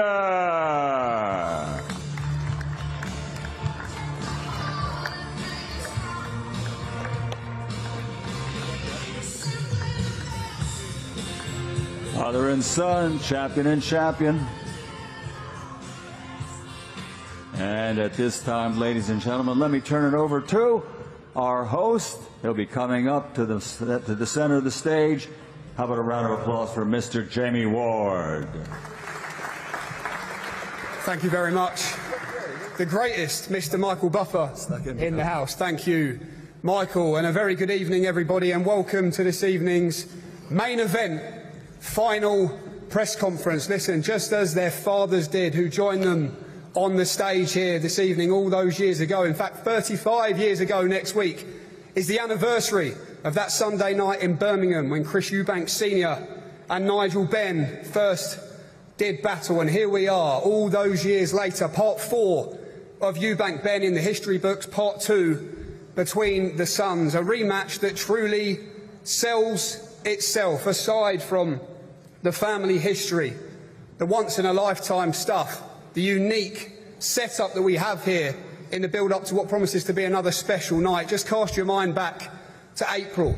Throughout the whole build-up, April 26, 2025 was spoken about of being an I was there moment, and let's be honest, it was an I was there occasion before the opening bell had even rang at the Tottenham Hotspur Stadium. We remember the cinema, the theatre, as Chris Eubank Sr. made his way into the stadium alongside his son Chris Eubank Jr.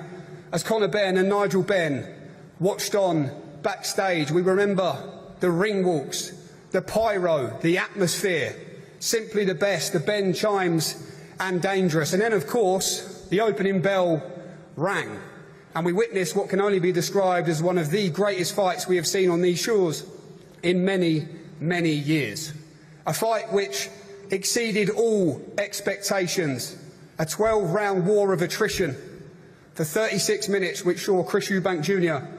emerge the victor. And throughout their journeys as fighters, comparisons have always been made to their fathers, perhaps the way they are, the way they speak, the way they fight, their temper, their temperament. But I think the most poignant and beautiful comparison that was made that night between the sons and their fathers was that of their spirit, their heart, their desire, their tenacity and their will to win. And all of it culminated and was summarised fairly well by Chris Eubank Sr. Legendary behaviour in the boxing ring. So what's at stake in part 2 for Chris Eubank Jr. is a chance to cement once and for all family Eubank supremacy and push on to the big names he's targeted for a long time now and those world title opportunities. For Conor Benn, it is the quest for revenge. It is the thirst for redemption, and probably most importantly, a long-awaited victory for the Benn family over the Eubanks, so he can return safely home to his father, Nigel Benn, who sits beside him on the stage here this evening. Before we do hear from the fighters, the training teams, we are going to hear from the promoters. Firstly to you, Ben Shalom. Make your case, Ben, in front of the world. Here we go again. Why does Chris Eubank Jr. beat Conor Benn for a second time on Saturday night? First of all, thank you to His Excellency Turki Al-Sheikh, thank you to Seller, thank you to Ring Magazine. What an occasion we have again. It feels like the Chris Eubank Jr. show all over again. It feels like the fourth of a family dynasty, a family rivalry that has gone on for a long time. But this is a generational fight with generational stakes for Chris Eubank Jr. This is the moment I really believe he cements himself as a great in British boxing. For the attention that he brings to the sport, this is the 7th fight that I promoted with him, and every single fight is a spectacle, and this one is no different. It's a huge moment.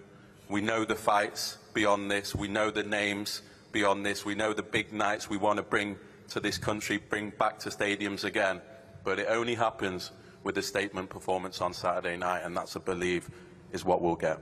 Okay, thank you, Ben. Over to the other side of the table, to Matchroom Boxing's promoter, Eddie Hearn. Eddie, here we go again. You say you've been very impressed with your man, Conor Benn. Yourself and Chris Eubank Sr. have had a little bit of back and forth this week, but what does it mean to you, to Conor, to be in this position once again? Wow, he's finally learned. He's finally learned, guys, that he cannot speak during the press conference. What a beautiful thing it is that I don't have to interrupt this guy. This is great music, by the way. I don't know. Okay. Well, this is great. Thank you, Eddie, for finally understanding your position here. I guess I'm just going to jump straight in with what everybody really wants to know, and that is, I'll wait for the music to start.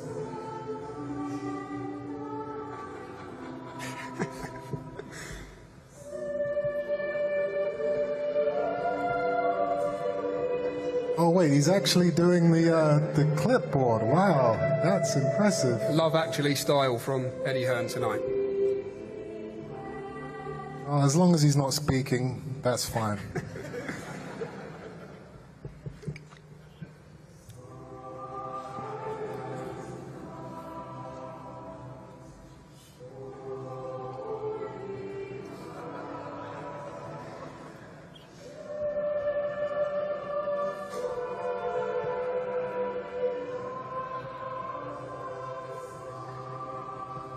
Wow, this is embarrassing, man. I can't believe this guy's really doing it.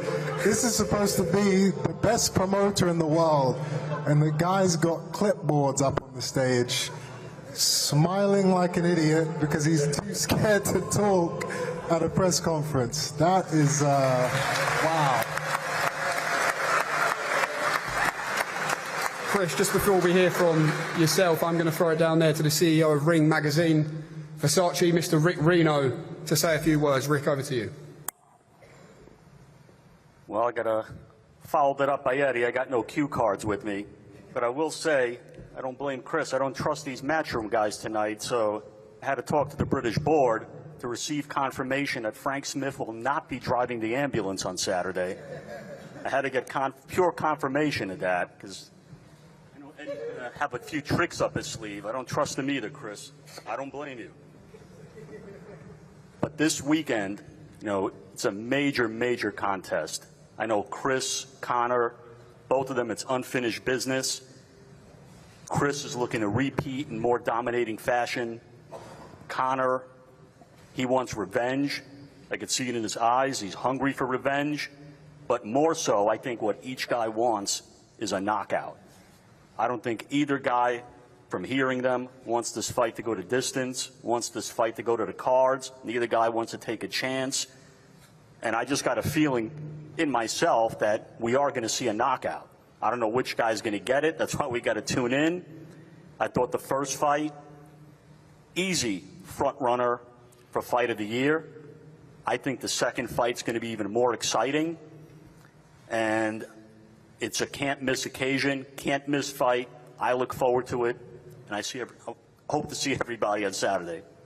Okay, thank you, Rick. A quick word from Mr. Chris Eubank Jr. to open up the press conference here this evening. Chris, when you think back to all these years ago when you decided to venture into the world of boxing, because if your dad could, then why couldn't you? And you sit here now, back-to-back stadium headliners, the eyes of the world on Chris Eubank Jr. once again, with your father sat beside you. At that time, did you have any idea, Chris, of what you were signing up for when you sit here on an occasion like this once again?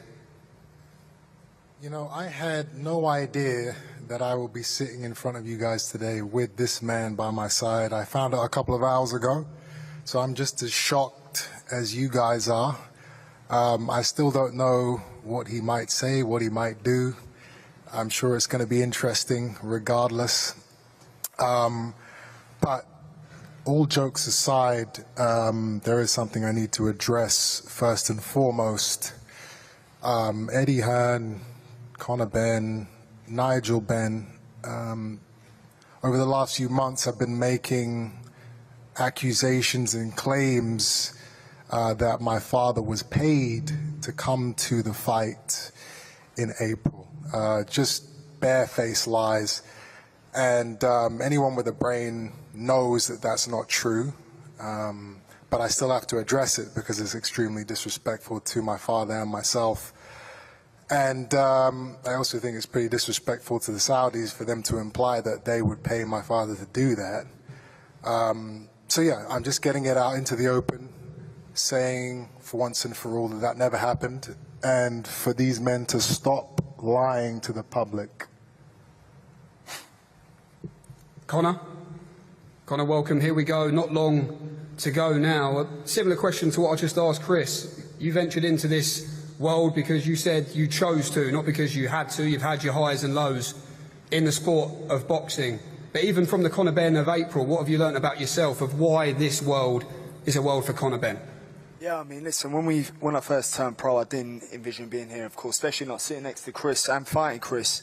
You know, we're both at different stages of our career when we first turn over. Well, when I first turned over anyway. You know, for us to be sitting here, it's legacy and it's generational. I didn't choose this life. It sort of just fell into place, and here I am, the fighter I am. I love to fight. It's what I do. My dad's got 8 kids, and I'm the one that chose to live this life. Happy to see Chris Eubank Senior here today, Conor? Very, very, yeah. It's good to have him here. I mean, sitting at the top table, having my dad here and Senior here, is always meant to be. It was meant to be first time round. We are where we are because of our dads. Yes, we had to work hard, but credit to Senior and my old man that me and Junior can sit here and carry this on. A word from the trainers before we work our way back up the table then. Firstly to you, Bomac. Bomac back in camp for a big fight with Chris Eubank Jr. You've said it's a relationship that works well, and you've said you believe you can win easier this time. Why is it that you believe that? I just believe in Chris's skill and his will that he has. You know, Chris always the one that he wants to win. He got that killer instinct. And once you got to get a fighter like that, it's easy to work with him.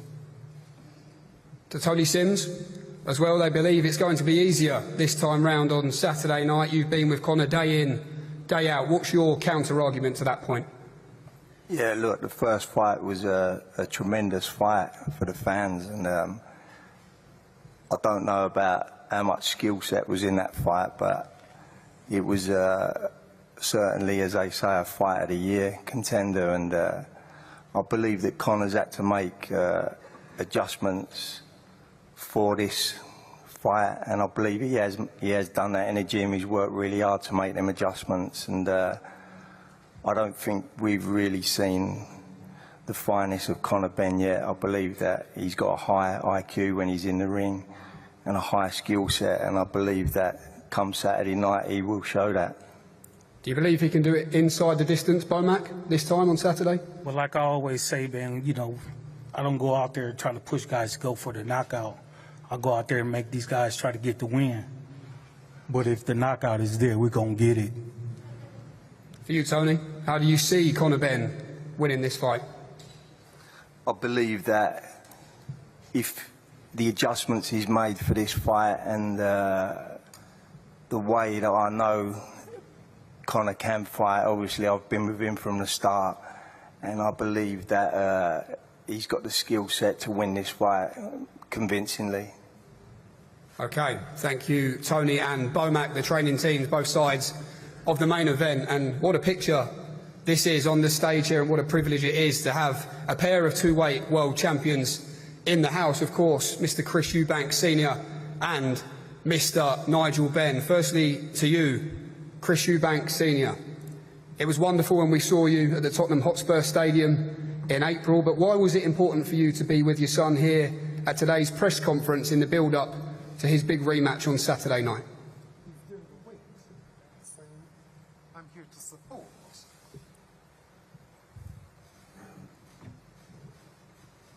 Again,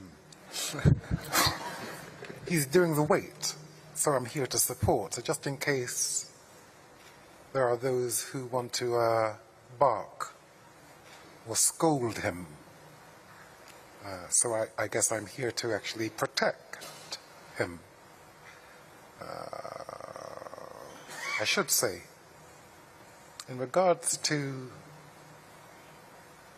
the love of a son,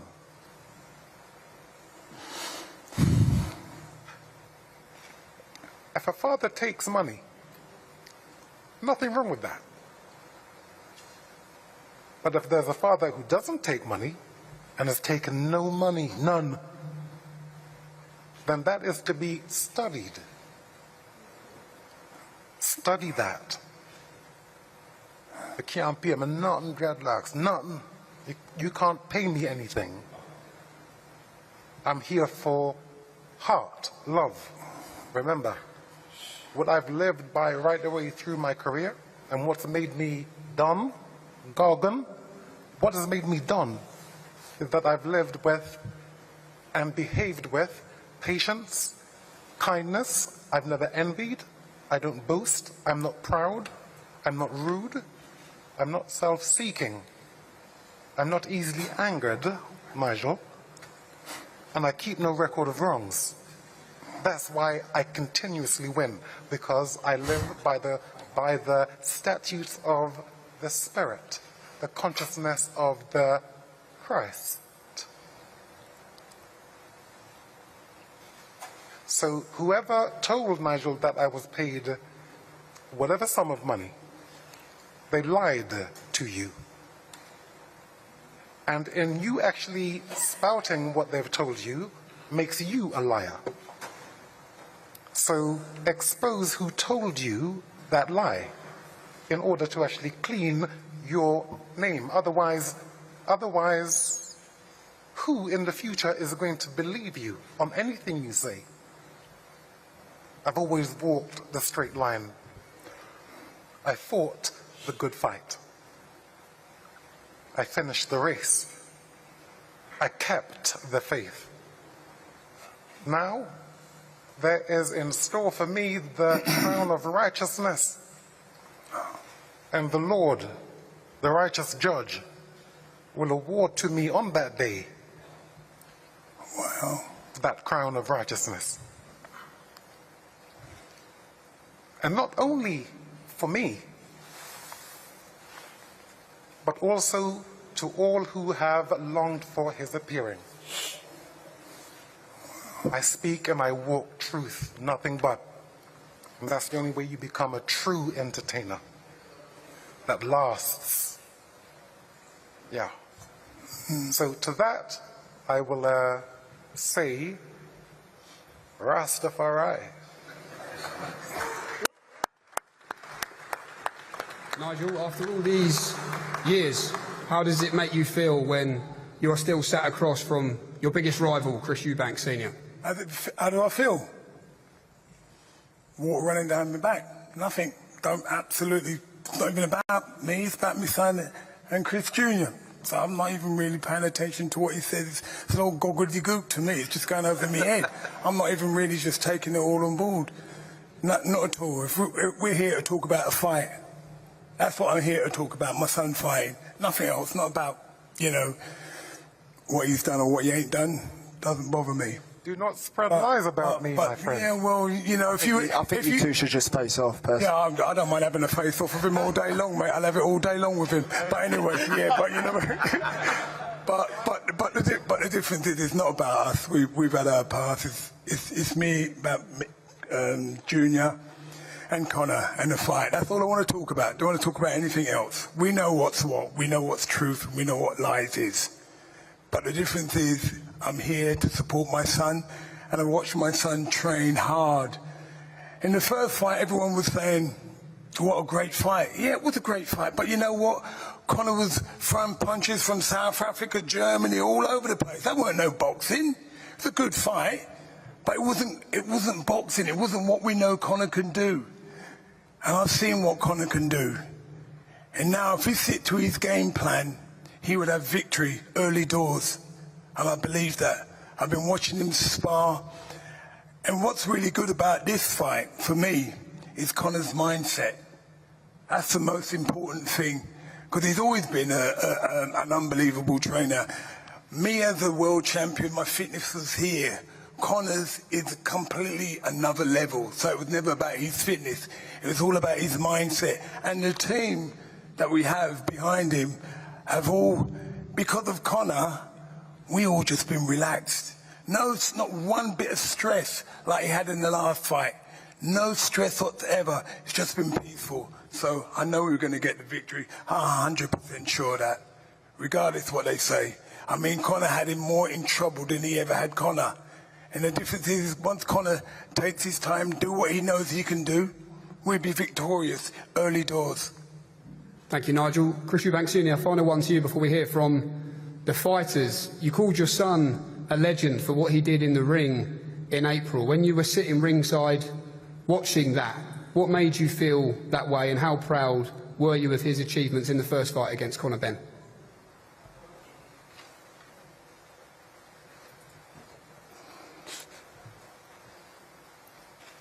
I have spoken. No, we don't talk, dreadlocks. We don't talk. Okay, no problem whatsoever. Let's hear from the fighters then. Both sides of the main event, Chris Eubank Jr. and Conor Benn. Chris, here we go. I just wonder how it made you feel when you heard that your dad called you a legend. In that clip we've seen on social media, a big smile on your face, and like we talked about, to have him here by your side, what sort of lift is this a few days out from the rematch? I'm not here to talk about my feelings or my emotions. I'm here to talk about things that are bothering me and that I think I should shine a light on, as I always do at these press conferences. There's a small issue. Well, it's not a small issue. It's actually a big issue to me. The head of my security since 2014, a man by the name of Ivan, he has been blackballed and blocked from coming to this fight by Eddie Hearn and Matchroom because of a released report about the stoppage of my ambulance, and I don't think it's fair, and I don't think it's correct that a man who's simply doing his job and telling the truth is blackballed by the powers that be. So I wanted to put that out there, because if it can happen to him, it can happen to anybody. These people are controlling the industry. They're making jokes about it, but it's a guy's livelihood on the line. And I don't think it's fair. So, yeah, I'm putting that out there for the world to know, and something needs to be done about it. Any response, Eddie? Not sure if you can use the cards for that one, though.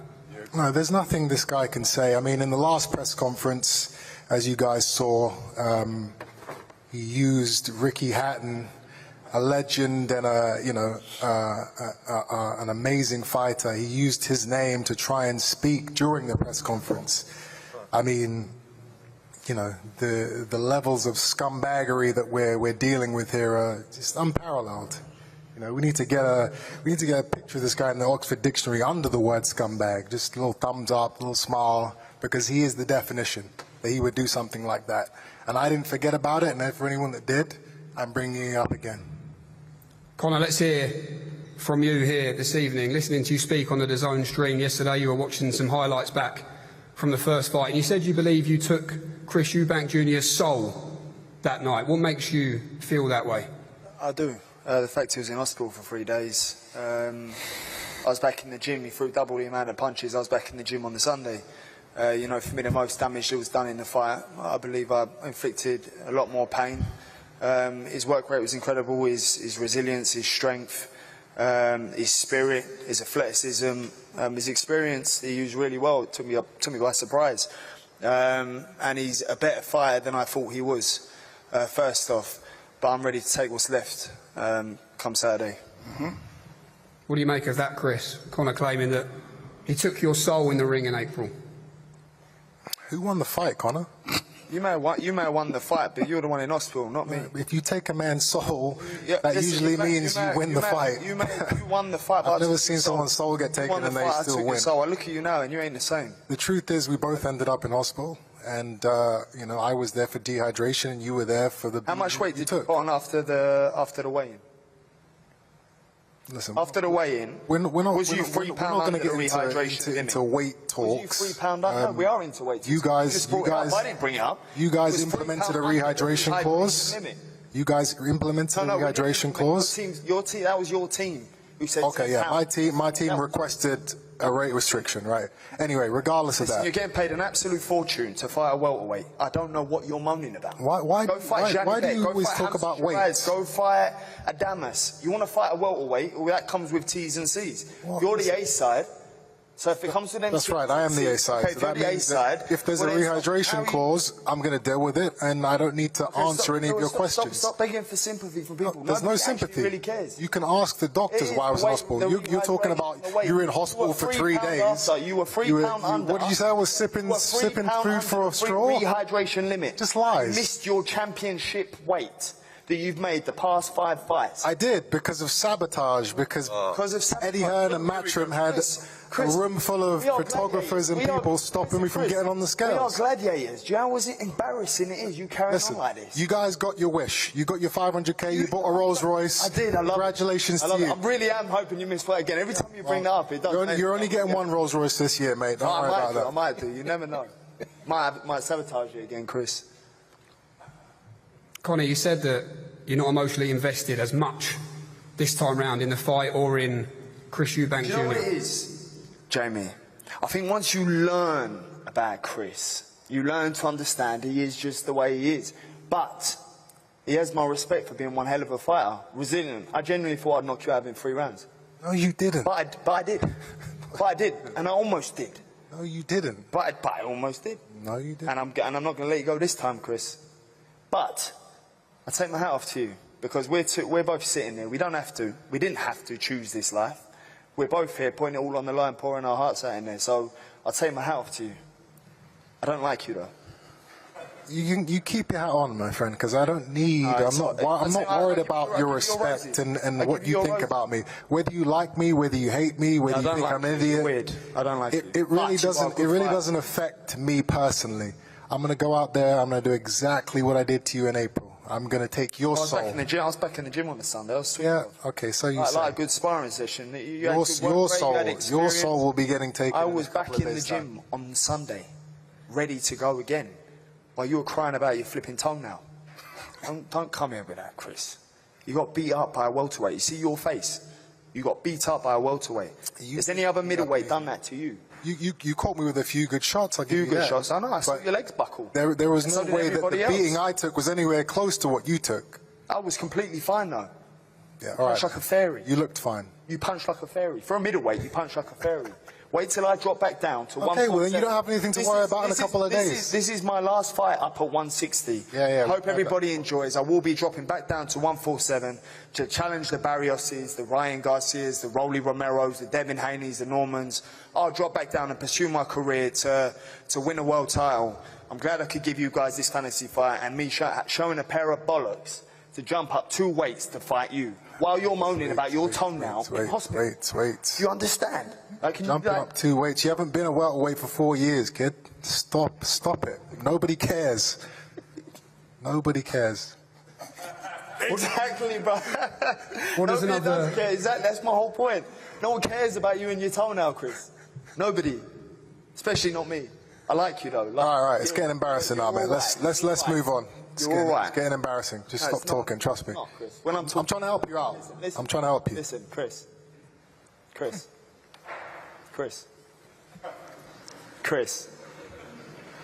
Are you really not going to look at me, Chris? Why would I look at you? Why would you look at me? I know what you are. Chris. I know your just fate. Look at me, bro. I don't need to look. Chris, just look at me, bro. Oh, come on, man. I'll see you Saturday. Fuck's sake. Chris, if all goes to plan for you, where does Conor Benn go when you beat him again, and what does it mean for your career? What do you push on to? What type of questions are these, bro? Where does Conor Benn go after? I mean, who cares? To win a world title. This is not about what happens next. I'm going to go in there, I'm going to show the world who I am again, and then who knows what will happen next. I can't tell you what this guy's going to do next. You know, he'll tell you all the stories about all these different fights he's going to have, and that's great. I'm not worried about any of that. I'm worried about going out there in a couple of days' time and making history again, which I will do. Final predictions then, Conor. How do you do it Saturday night? Do you know what? If you asked me this question 6 months ago, it would have been on a guy there, render him unconscious and knock him out. Sparko. Don't get me wrong, I dream about it. But I'm going to go in there and just give a calculated performance. I think everybody knows I love to fight. It's inevitable. I love fighting. It's who I am. It's in my DNA. Any fight I've had, I put on a performance for the public. And that's my priority, giving people value for money. You know, I'm here, I'm not trying to nick a fight on points, I'm not just trying to win. I'm here to give people value for money and entertainment. But ultimately, my priority is to go in there and get the win. That's my priority, however that comes, however that looks. Chris Eubank Jr., final word to you. What happens Saturday night? Tell the world. The procedure will be parliamentary. Rastafari. Yeah, what you say? Okay, and there we go. That does conclude the main event press conference here this evening. We will now pause as we bring Chris Eubank Jr. and Conor Benn to the front for a face-off. Thank you very much.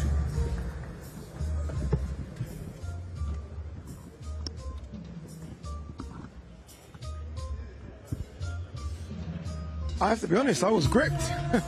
I was gripped by everything. I thoroughly enjoyed that.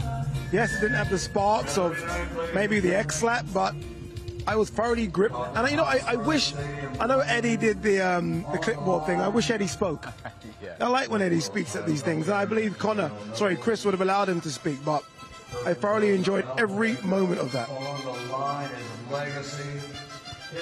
Round 13, Saturday night. Not as fiery as the first one, but it doesn't matter. We know that this fight is going to catch fire. Oh, the face-off between Nigel and Senior. I feel like a kid again, I really do. Eubank made sure that he made a beeline for Nigel as well there. It's theatre. It's theatre.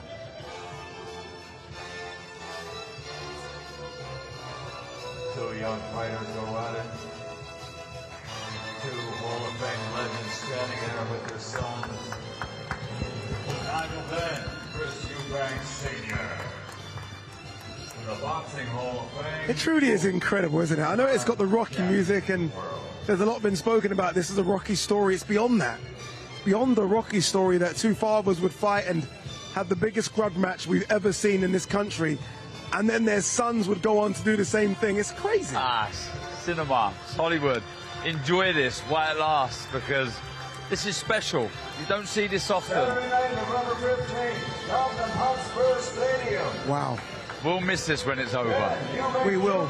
We honestly, we will. You'll never see this again. You'll never witness in your lifetime something like this again. With the history, with the fights, and there's so much history and time past and nostalgia between these families. You know, you're right. You're right. I mean, people should enjoy this because you are correct. This is it. After Saturday, I mean, unless there's a trilogy, unless their kids turn into fighters, this is it. And considering how good their first fight was, then wow, we are in for a treat on Saturday. No doubt. Look, I'm sure this man here will try and box, try and be smart, and try and use his feet and hand speed.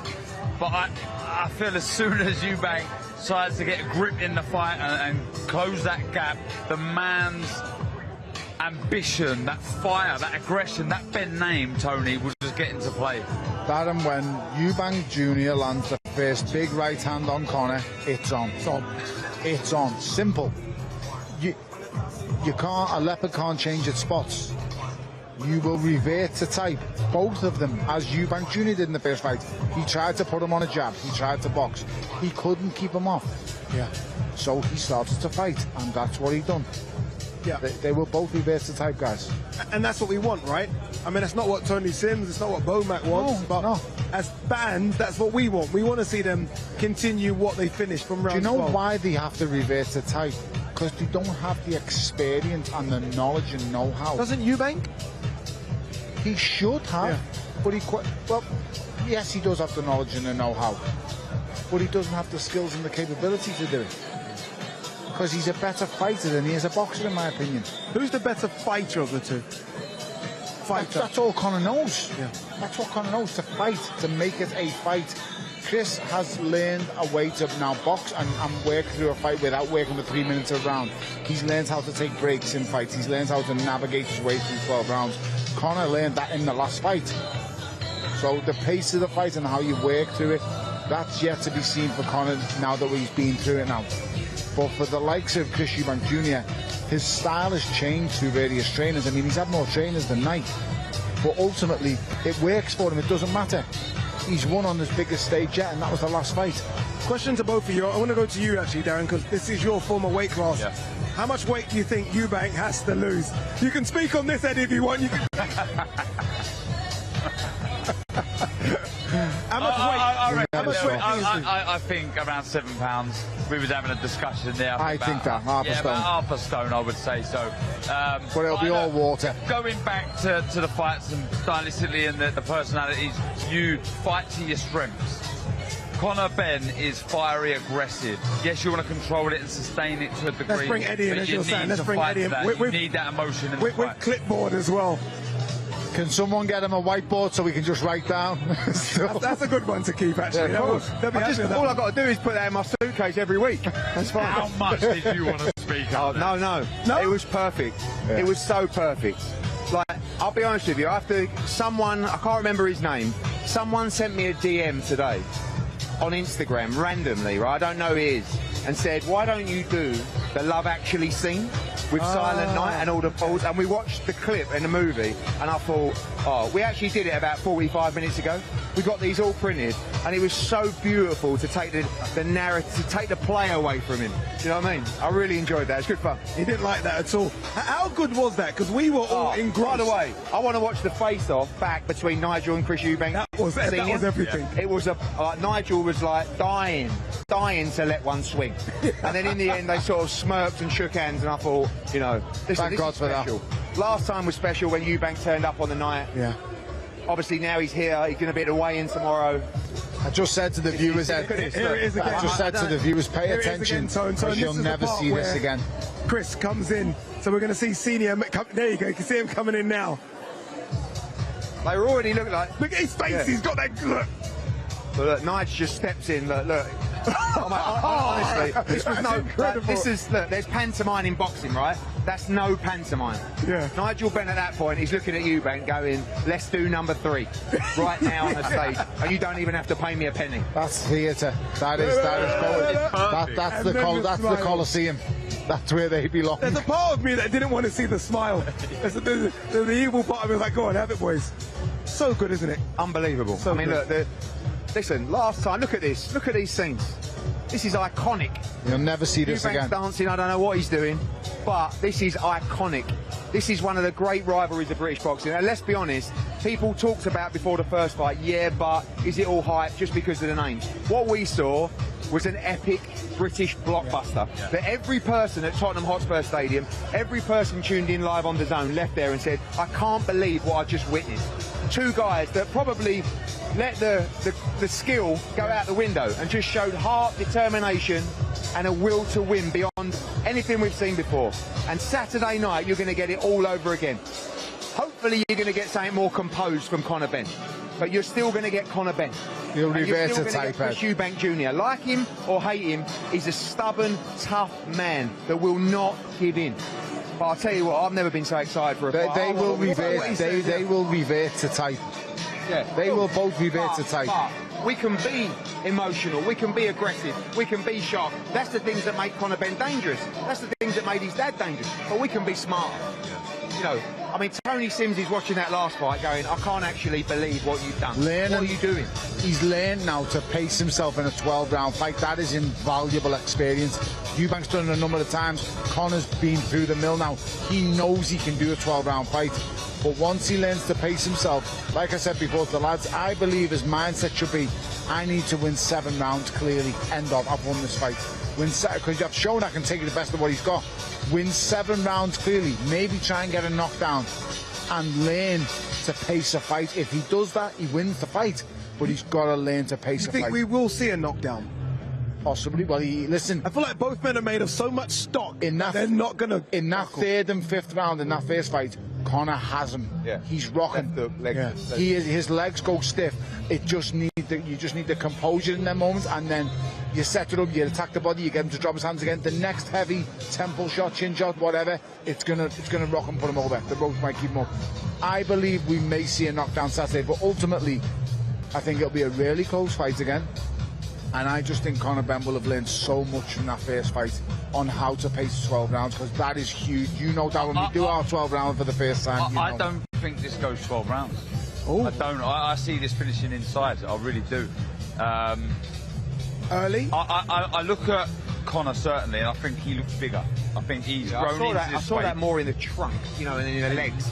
Yeah. Well, when I went to see him 2 weeks ago, I actually couldn't believe the difference. Like, just from, you know, his back, his core, like his legs, he just looked like, I think he's going to struggle to get back down to 147. I've got to be honest, he thinks he'll be fine, but like, I think, you know, don't forget, at this point in the first fight, I was having to have a few conversations with Conor that just can't, like, he was nervous. He didn't know what to expect. He'd never fought a middleweight before. He hadn't boxed for over a year and a half.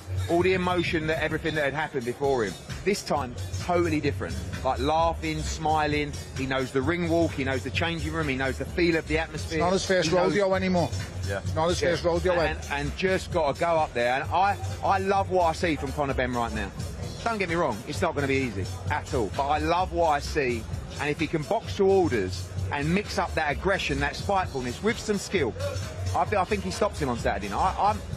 You know, I said before, I wouldn't be surprised if this was Chris Eubank's last fight, because people around him didn't want him to carry on. And don't be surprised either when it gets really tough in there on Saturday night, if some people around him want to pull him out of this fight. But when he won't. Yeah, but when has he ever listened to anyone around him? True. He does what he wants to do. And he's made that abundantly clear. He won't listen to his father, he won't listen to his family.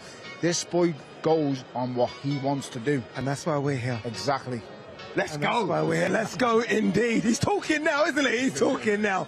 All right, there you go, guys. 2 more sleeps. Tomorrow is the weigh-in, and then on Saturday, we go there, the Tottenham Hotspur Stadium, one of the best stadiums in the world, and it's going to be jam-packed to witness another unforgettable bout between 2 legendary fighters who are carving out their own names as well. We are going to see unfinished business.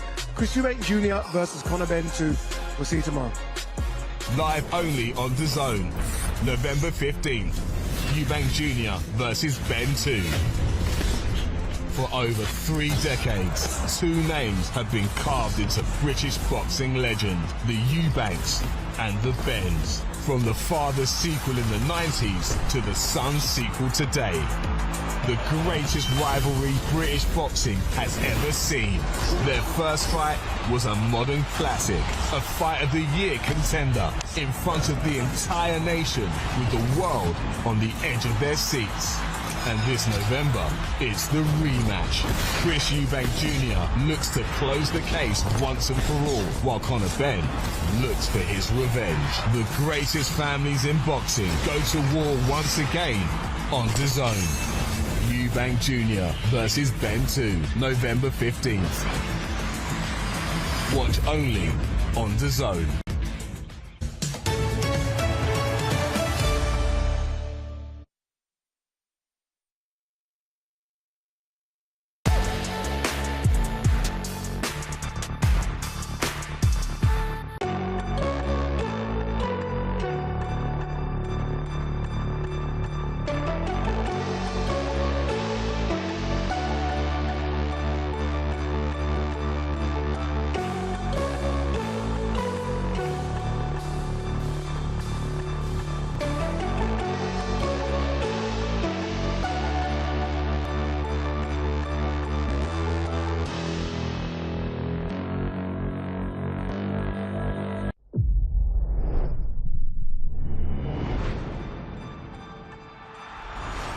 Don't miss the biggest night in MMA. PFL is more than a fight.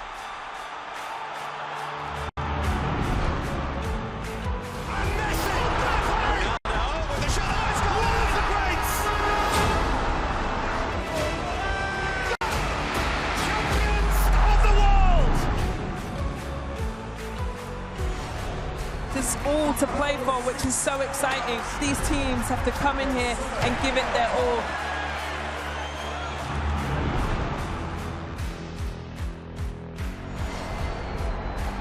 Have a real nice tempo. Goes baseline, watch out. Oh, my! Oh, baby! All the way down the runway for a big-time throwdown.